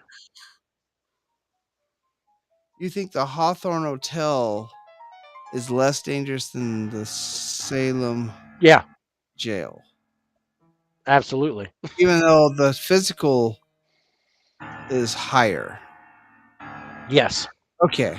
No, I see what you're saying because the type of physical activity is different than between the two. So 5. Okay, I can go with a 5. Okay. Which would take us up to a 60 on that. Okay. What do you think about that? It kind of gives you that plus 2 bonus. That's a maybe. I'd still like to take the average from that, but or maybe.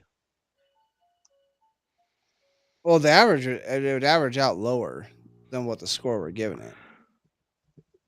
Right, especially we're talking about like Hawthorne and stuff. Yeah. If we're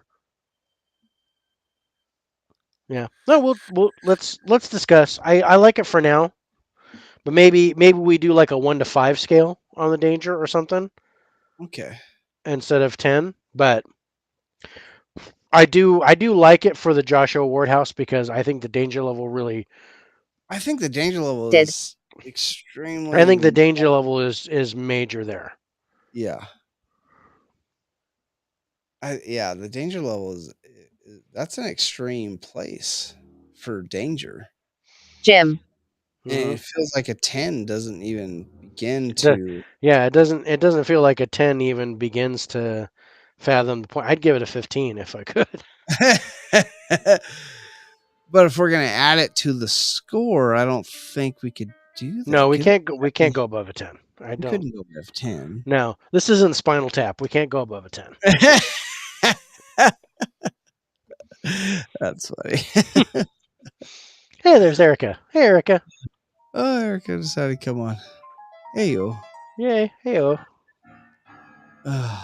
So, our last but not least place we're going to talk about tonight is how do you say it? It's the Lycene. Lycene or Lesion? Lesion Hall. I think it's Lycene. Let's boop. Let's get rid of that. I also have Lyceum Hall. Young Adam. All right.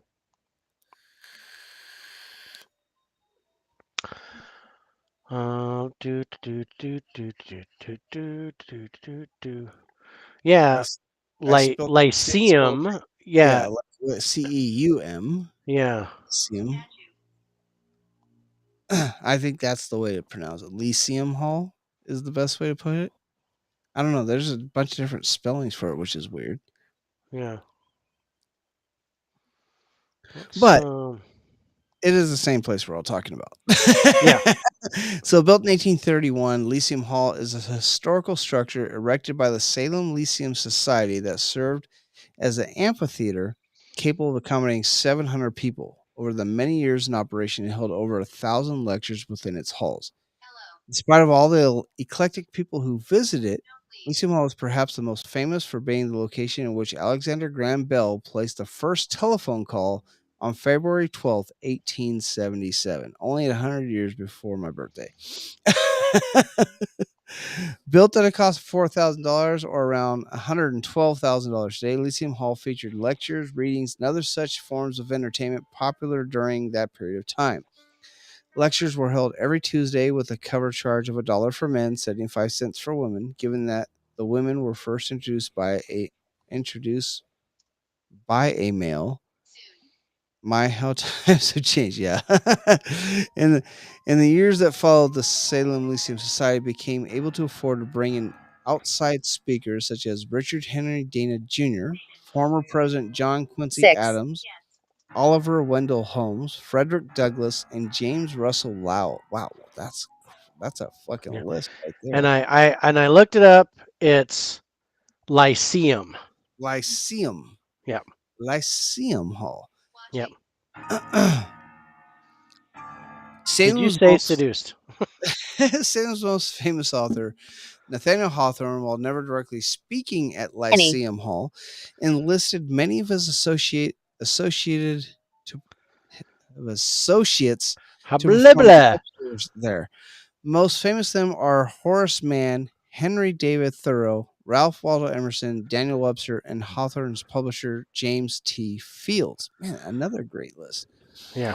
As a result of this, Nathaniel Hawthorne is responsible for the largest fee ever to be paid to a speaker performing at the hall.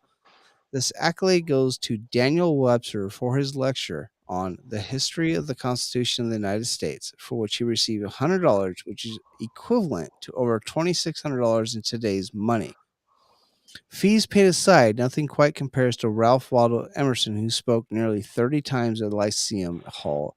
Emerson used his audiences to see if his subject matter garnered enough attraction worthy of turning into a book. What a way to do that. Mm-hmm. At the turn of the century, Lyceum's hall's wooden structures burned as a result of a fire or were rebuilt and replaced with brick. Afterward, the new, sturdier structure housed businesses for many years, one of which was Lyceum Bar and Grill, which opened in 1989 by George Harrington and remained in operation for many years until finally closing down in 2011.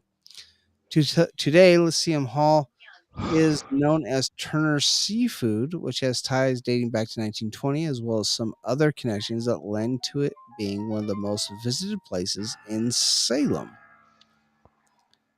So, the sightings at Turner's Seafood all stems back to the end of the 1600s when several women were accused of practicing witchcraft. One such woman was Bridget Bishop, who just happens to have owned and maintained an apple orchard on the very grounds upon which Turner's now sits. This was well before Lyceum Hall was built, too. That's where I was getting to with all that shit. Yep. So yeah, Bridget Bishop, and we're on the same site. Bridget Bishop holds the undesirable distinction of being the first woman tried and executed during the Salem witch trials. With history like that, you can see why building on top of her once cherished apple orchard might cause unwanted hauntings for everyone involved. Ooh, yeah. While some argue that the menacing spirit belongs to a different witch from the trials, it makes the most sense that it is that of Bridget Bishop, as she had more accusations thrown her way than any of the accused during the time. Bridget's reputation seems to precede her, as her actions from the past seem to carry over to today's hauntings. These aren't your typical ghostly hauntings. The occurrences are often very mean-spirited, scarring even the most grounded of people. Purgatory. Wow, talking about. That would be exactly where she's at, I think. Yeah. How she went. Yeah. Ooh, that's okay. I don't know why I got this, but in a row I got watching young women dress. That is creepy.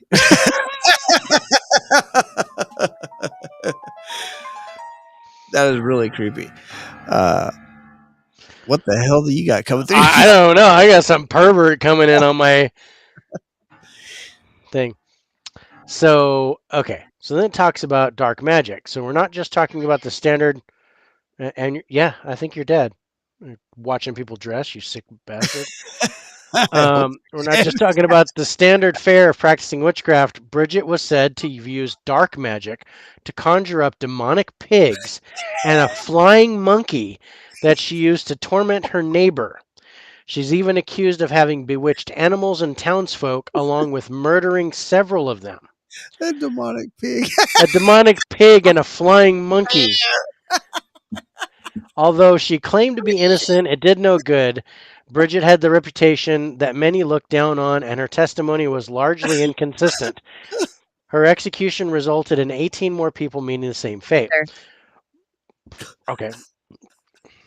It's interesting to note that no one experienced hauntings during the Lyceum Hall days. It was only when the building was used as a restaurant that people started to report sightings and paranormal activity. Perhaps this is due to a restaurant having more in connection with their apple orchard than would a public speaking facility. It kind of makes a little sense. Interesting. In any event, numerous sightings of a female apparition have been reported by various patrons of the restaurant as well as by employees. The ghost is said to have a long white gown that drifts behind her as she walks. Description right out of a horror movie. And this goes back to the lady in white that's seen at Proctor's Ledge. Is this the same person? I'm wondering. Yeah. And in another area account, folks have seen her staring back at them in reflections throughout the building. From light fixtures to windows, anything with a reflective surface seems to invite her to gaze upon unwitting guests. That's creepy, actually. That's very creepy. Employees have attested to store product being flung from the shelves, as well as the feeling of a demonic presence nearby, as if watching their every move. The scent of apples is randomly and periodically able to be detected throughout the establishment, seeming to confirm that Bridget indeed haunts this place. Or that they make apple pie. Or they make apple pie. When hauntings like the above take place, it is often much darker than that of a lost spirit forever wandering the grounds upon which they used to walk. This is demonic, with the intent not only to scare their victims, but to cause physical harm. When items are thrown around, it is a sure sign that there's a demon at work. Wherein ghosts simply appear and vanish, demons make menacing sounds, have the ability to move physical objects, and can manifest other entities to help them in their cause. Like, like God.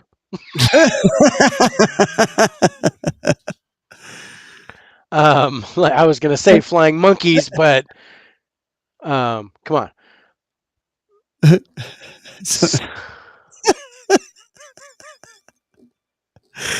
Oh, God. Oh man. This is an interesting place. Let's see. What does it say? So many believe that the Lyceum is haunted by the spirit of Bridget Bishop, while others think it's the apparition of another witch who was hanged during the trials. Poltergeist activity has been reported in the building, and employees have witnessed boxes being thrown, objects flying off shelves, and having the feeling of being pushed or touched by an unseen entity. So there's a lot of physical activity going on here. A lot of like physical, like touching and pushing and. No. this is where color, and like they're feeling something demonic watching them. Yeah, That's creepy, and that's something we haven't experienced yet. I mean, I've just, no one's really said, "Oh, I feel something demonic." It's like there's somebody like, I'm scared to be here because there's a ghost watching me or something like that. They're like, I feel something demonic here, something dark. so here's a couple interesting things. So Ghost Hunters and Ghost Adventures both did their show here. Yeah. Well, let's see. So here's a statement. So it was a busy night. When I came up the stairs and looked up, I saw another woman standing on the other staircase leading up to the loft. I was petrified. My initial thought was that it was a person breaking into the restaurant. When I realized she wasn't a regular person, I ran back downstairs and almost fainted. The woman was in a sir, 17th century white dress. She wouldn't, and if it was a Bridget, she wouldn't like the idea that people thought that she was still a witch, and people believe that she's still around professing her innocence. So, Ghost Adventures went there. Ghost Hunters went there in 2007. They focused on two different things. Like Ghost Adventures focused on the residual energies of the woman convicted of witchcraft. Why Ghost Hunters focused on the spirit sightings in Lyceum's mirrors. Now, Taps, Ghost Adventures, made the most startling discovery once they attempted to speak to Lyceum's spirits. They heard instead from an antiquated cash register. The cash register printed a receipt time-stamped "Good morning." Yet the register hadn't been programmed to print the phrase. The manager was unable to provide an explanation. That is weird. It's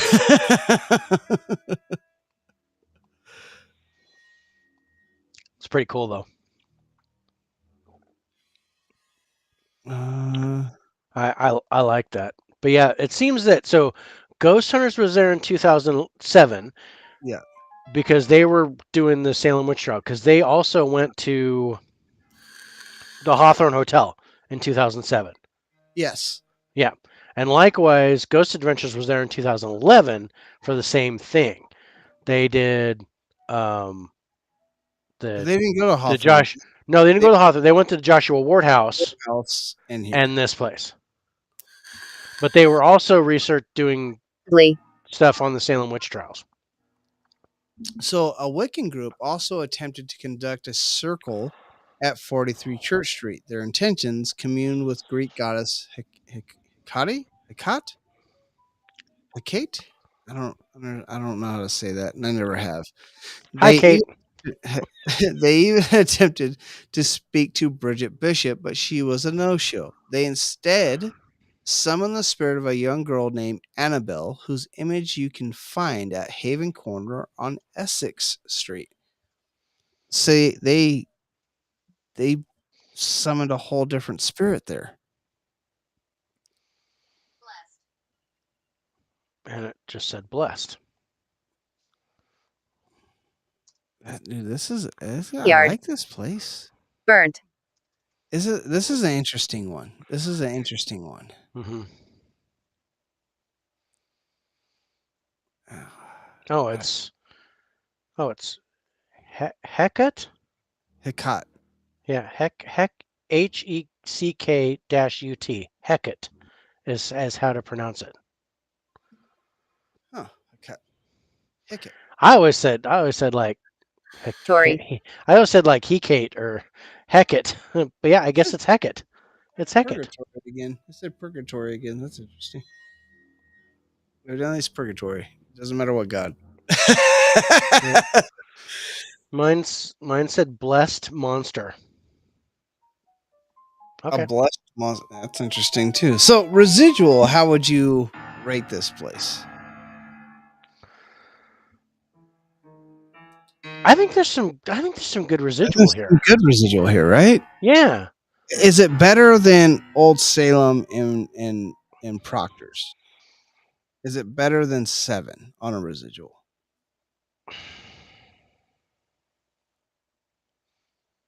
And I'm torn between the residual and the intelligent.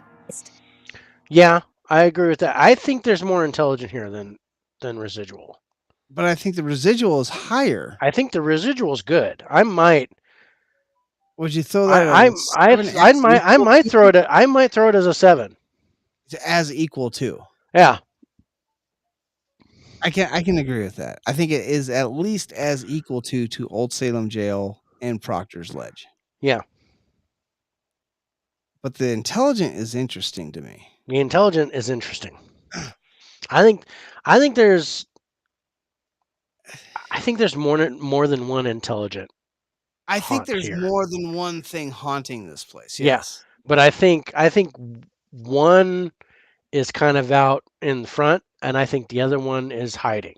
I think one of them is kind of the one that this is the one that's demonic supposedly The is the one that's hiding. He's the one that I'm saying he because I don't know. It feels like he. Yeah, it feels like he.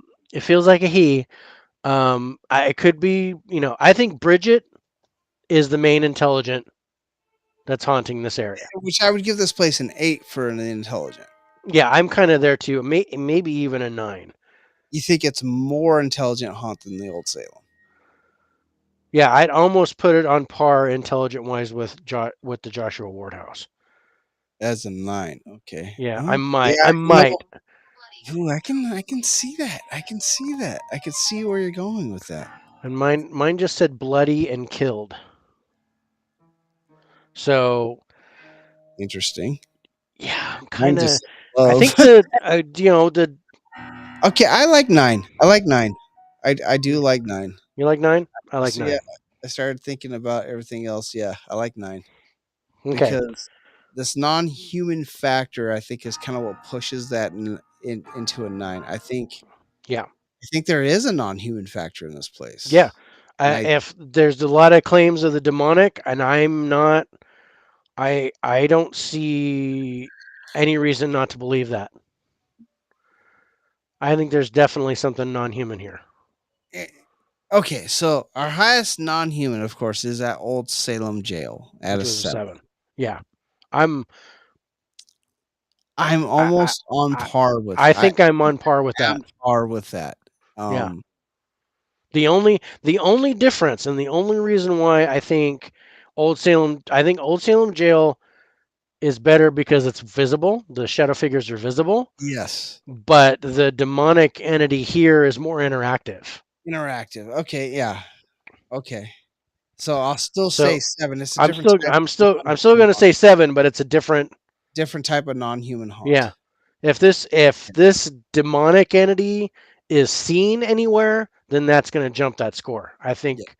But nobody's reported seeing it, just feeling it. Yeah. Now there's a And little then bit of poltergeist activity here. there's some poltergeist activity. There's boxes being thrown, people being pushed, people being grabbed. So that I think I would take it to a 7. Yeah. I'm thinking a 7. I think it's Yeah. higher than Old Salem. Yeah, I think it's higher than Old Salem. I'm down with a 7. It's not Hawthorne Hotel as a 9, but I think it's higher than Old Salem, which was a 5. I think a 7's good. I think a 7's good for poltergeist activity here. Mm-hmm. Now the history of this place. It's a good history. Good history. It takes over for the Hawthorne Hotel with the apple orchard and stuff. Yes. So I like that. So I'd put this higher than Hawthorne for sure. Higher than Hawthorne. I think it's lower than Proctor's. I think so you're going 7 then? Because Proctor's 8. I think we're right in between there. I think we're in between the 6 and the 8 there. I think we're not at the 10 like Old Salem. I think Old Salem has the best history out there. Yeah, absolutely. And I mean, you can't beat Houdini. I'm gonna go 7. Where were you going with that? Yeah, 7's good. I'm down for 7. Okay. I was kind of leaning toward on par with Joshua Ward house. I was gonna give it an 8. Joshua Ward with an 8. Yeah. I think Joshua Ward house has more history. Honestly. Yeah, I can see it. No, I'm totally down for a 7. All right. Now the physical. This is interesting. Like I said, we There's with the moving of there's pushing of moving objects, there's pushing, there's touching, touching. there's grabbing.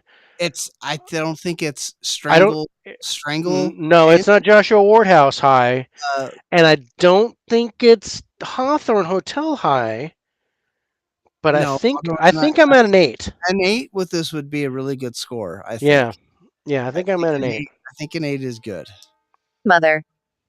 Mother. Now voice. Now I don't remember reading anything or seeing anything about a lot of voice phenomena here. A lot of sound phenomena coming out of this place. Now smell, yes, but not voice. Smell, Now do but we not add voice. smell with the voice? Yeah, I think so. Maybe like a total sensory thing. Total sensory thing. Other than Other- sight. I can get okay. So with that being said, I'd probably give this place. I think Well, I'm physical is part of the seeing, right? no, physical is touching. The What object is part of the seeing? seeing. Object is part of the seeing. That's right. Object Yeah. is part of the So okay. I gotta remember that. Seeing. So yeah, I think we can put voice and smell, like the smell of cigar smoke, the smell of apples. We can put that with voice. Yeah. And not object. So I think voice, I'd probably give this probably a I want to say a 4 or 5 here. I'm at a 6. You're at a So 6. yeah. Well, then we'll definitely go 5. Yeah. And then we'll definitely go 5. Okay, so objects. So seeing. Definitely. Well, no, explain to me why you're at a 6 though. On this. Well, where there was something that I read. I see you. I see Because you I too, might but be a that's not little. where. You know what? I'm higher on poltergeist activity because of that fucking goddamn cash register. Dude, they printed out "Good Morning." Okay, you want to go 8 on poltergeist activity? I want to go 8 on poltergeist activity. Okay. Holy shit! It printed out "Good Morning." I want to go 8. All right, Okay. go ahead. All right, explain to me why you would want to go 6 with voice. Yeah, I'm trying to find it. No. There's something. Okay, so yeah, the smell of apples, the smell of cigar smoke.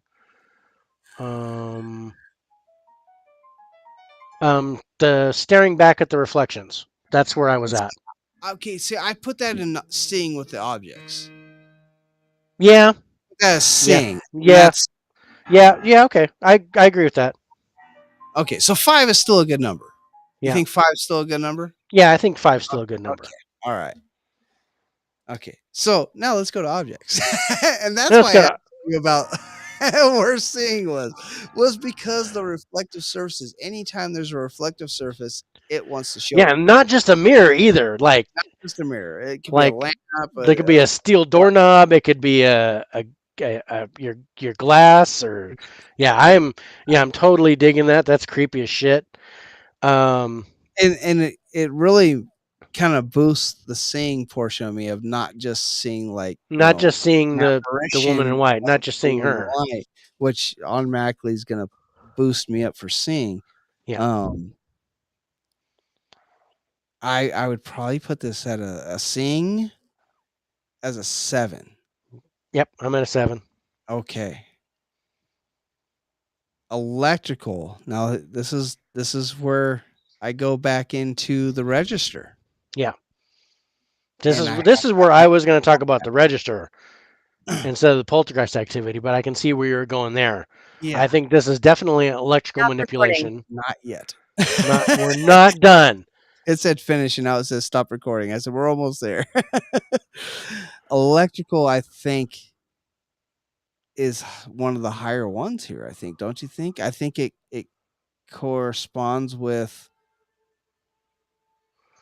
I'm not that high. Where are you going? You don't think it would correspond with Old Salem Vincent. Jail as 6? Oh, with That the high? lights. Yeah, sure. Yeah, sure. I don't think it's very high, No, but I don't yeah, think it's like an 8, 9, or 10 or anything like that. no, But I was I'm thinking at least a 6 for this place to yeah, manually control a register yeah. and print out what you want it to say. I think at least deserves the 6. hmm Or would you agree with that? Yeah, I'm down for a 6. Okay. Now, here's this is the hard one. I emotion. Yeah. Feeling of demonic energy. Yeah. Dude, that's not fear. That's That's a feeling go get of a a fucking demonic presence tree. nearby and a feeling of being watched. And a feeling of being what? That's call a priest Yeah. type of energy. Yeah. And everything about this place, the feeling is that it's a darker energy all around. That's So, I think this might so beat out I'm Joshua yeah. for feeling. I think this beats out Joshua. And because Joshua got the 7 just for fear alone, I think this on the total In danger. yes. Exactly. Yes. I give this I'm gonna go one step above Joshua on the I'm at an emotion 8. at an 8. Yep. At an 8. And mine just said cursed bedroom. That's not Jesus. that's not funny. That's not funny. So yeah, I like it. Okay, so danger bonus, what do you think? Danger bonus. Okay. Danger. I'm rating this high, but I don't think I'm as high as Joshua Ward. I'm not a 10 on the No, danger. I think I'm at an 8 from I danger Ward. was thinking 8 myself. Because there's no one being strangled yet. I say yet because I think it could happen. Yeah. I think I'm- someone could get possessed here. I think someone could get hurt. And you know how I feel about touching? Yes. Yeah, 8 sounds good. 8 sounds good. So let's give that a bonus of 8. So let's see, 16, Ooh, nice. 138. I'm at a 72 with an 8-point bonus makes it an 80. Yeah, that's an 80. That's a fucking 80 Nice. for Lyceum. Mm-hmm. Don't leave. 46, Wow. 58, 64, 72. Yeah, 80. Yeah, that's an 80. Yeah, I Dude, I think we're spot on with these numbers. I'm loving this. I like the scoring system. I really do. All right, so let's break it down. So Lyceum Hall at an 80 is the most It's our most overall haunted. Yeah, the number most 1. haunted location that we have of the 5 that we looked at. So that's an 80. So we got a 77 with Old Salem. There's our number 2. Yep. We have Joshua Ward House at 3 with 64. Joshua, no. Is that 64. Sorry, I was reading 64 the with top. with the danger 64. bonus. Yep. Number 3, Joshua Ward. Number 4 is the Hawthorne Hotel at a 60. Mm-hmm. And at a 49, we have Proctor's Ledge. Lodge. That's, man, that kind of seems pretty spot on with the 5 locations that we talked about tonight. Yep. And honestly, the most haunted location that I thought we would talk about tonight was the Joshua Ward House. Yeah.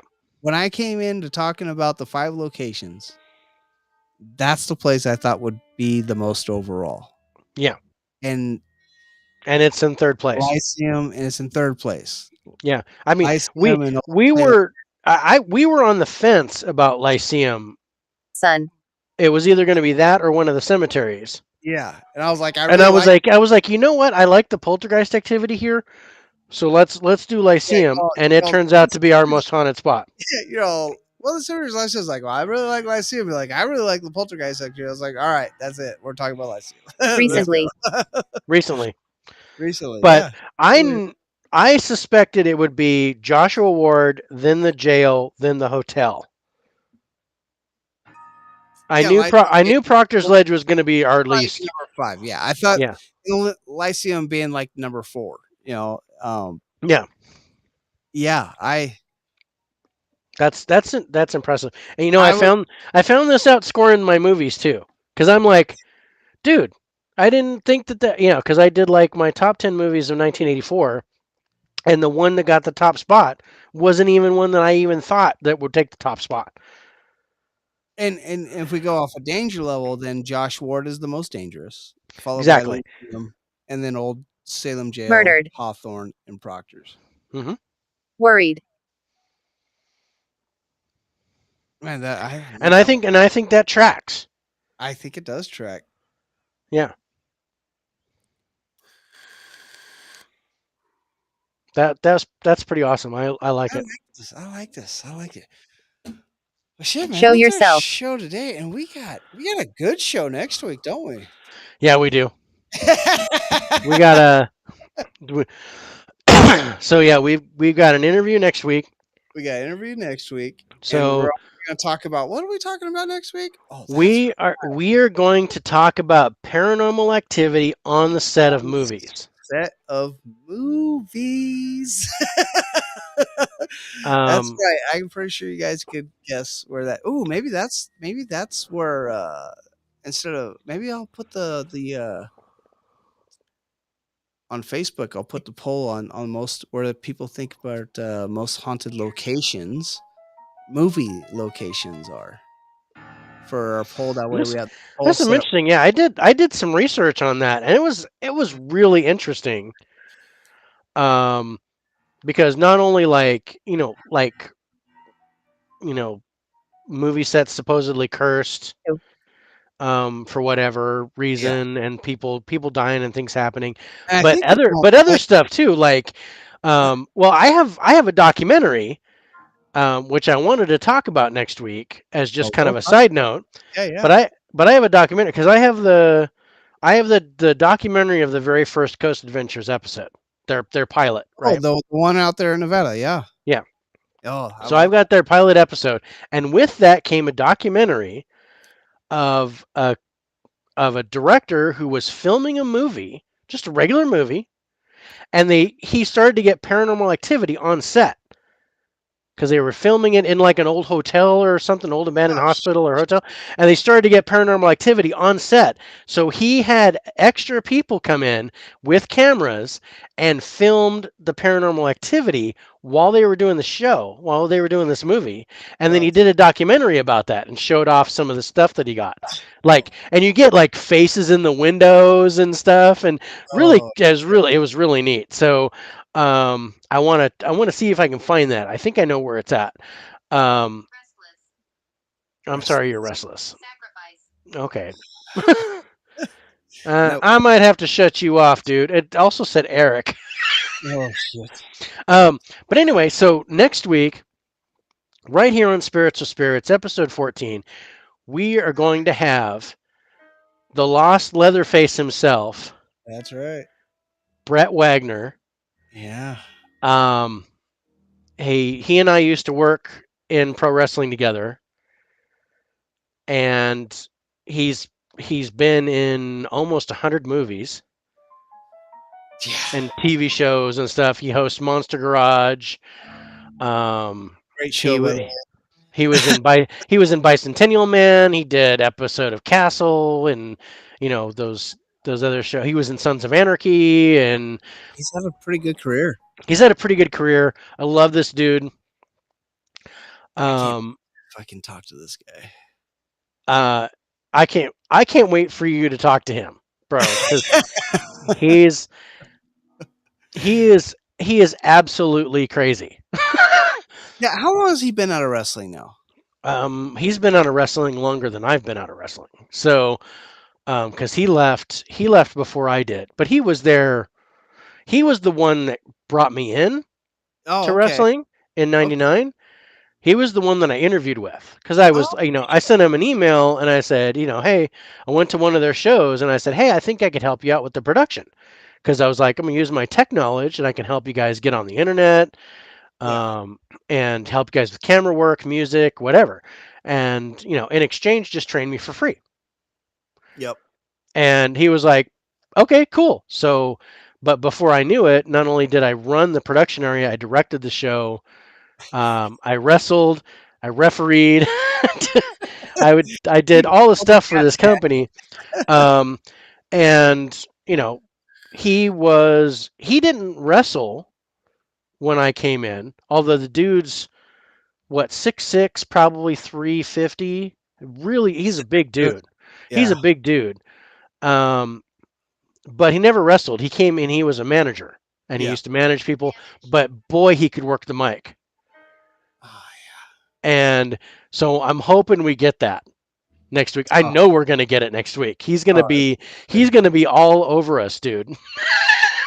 he's gonna verbally rape us while we're on this show. That's the only way I can put it. Because he is that good on the mic. He's got his own recording studio where he does he does voiceovers and all kinds of stuff. So yeah, that's right. I forgot he does it. So I don't know if he's going to be in the studio or if he's going to be just on his phone or outside in his yard and his laptop. I don't know. But Oh, that's gonna be great. it's gonna be awesome.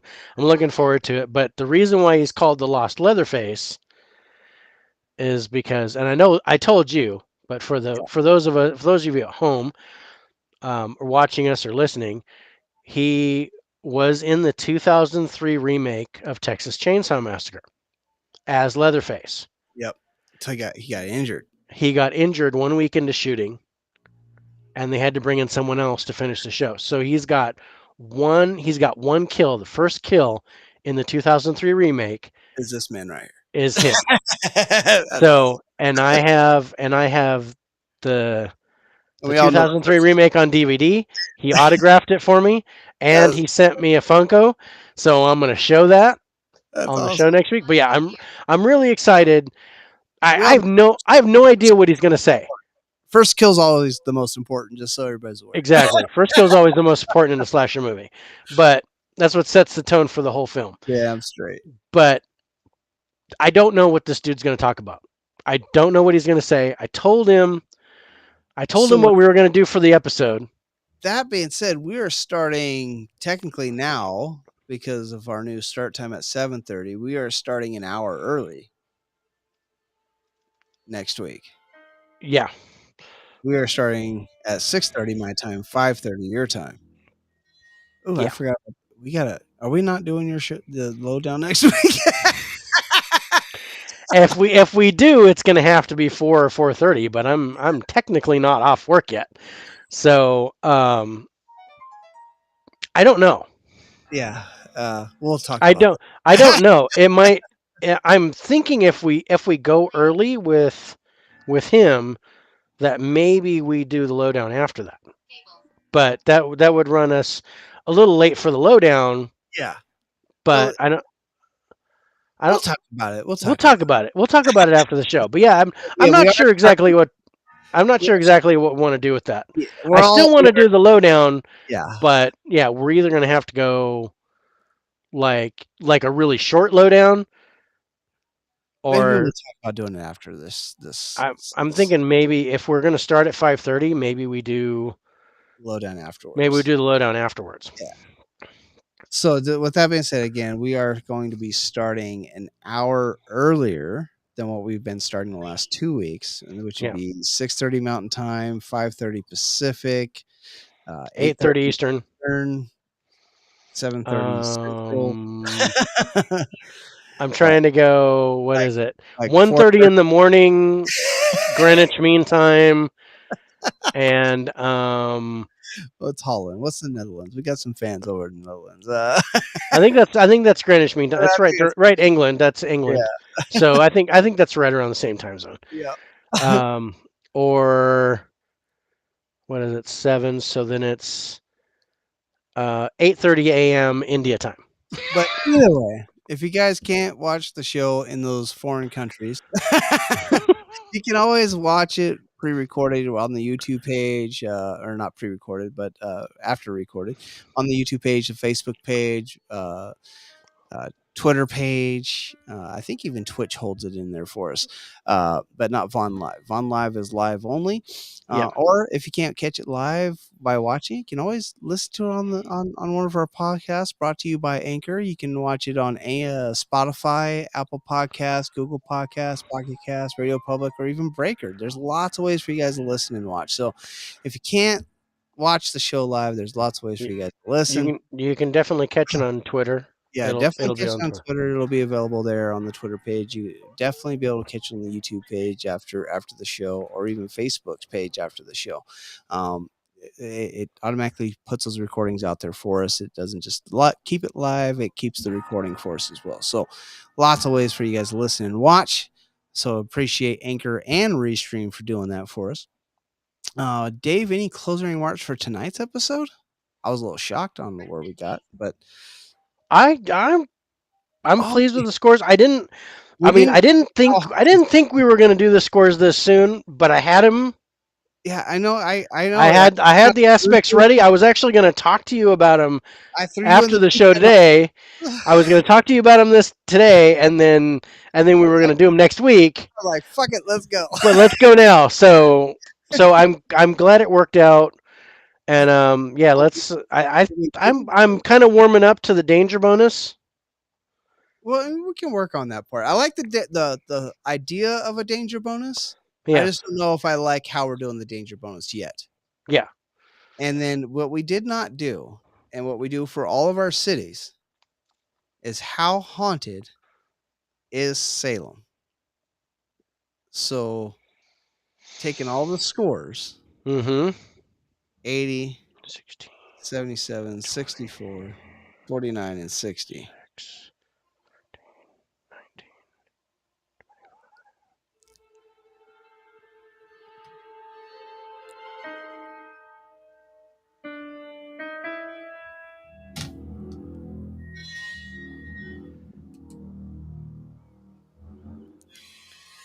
Well, we got a average score of 66. I was say about a high 60s average, 66. Yep. That's I can't. I'm not bent out of shape about that. I'm not out of shape about that one. Yeah. And that's again. That seems to track. We only had one that was below 50. Yeah. And then we had two in the 60s. Two in the 60s. One in the high 70s and 180. So 66 tracks. Yeah.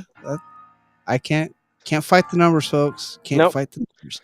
Well, with that being said, thank you everybody for listening, and everybody for definitely watching and joining in on the chat. Always appreciate that. I am your host from Colorado, Mr. John Watkins, and your host with the most, Mr. David Lowe from sunny California. Soon to be rainy California. It's going to rain tomorrow, so I'm really looking forward to that. All right, guys, we're going to say goodbye for tonight. Thank you again, and we'll see you on the 27th of April. Early, 5:30.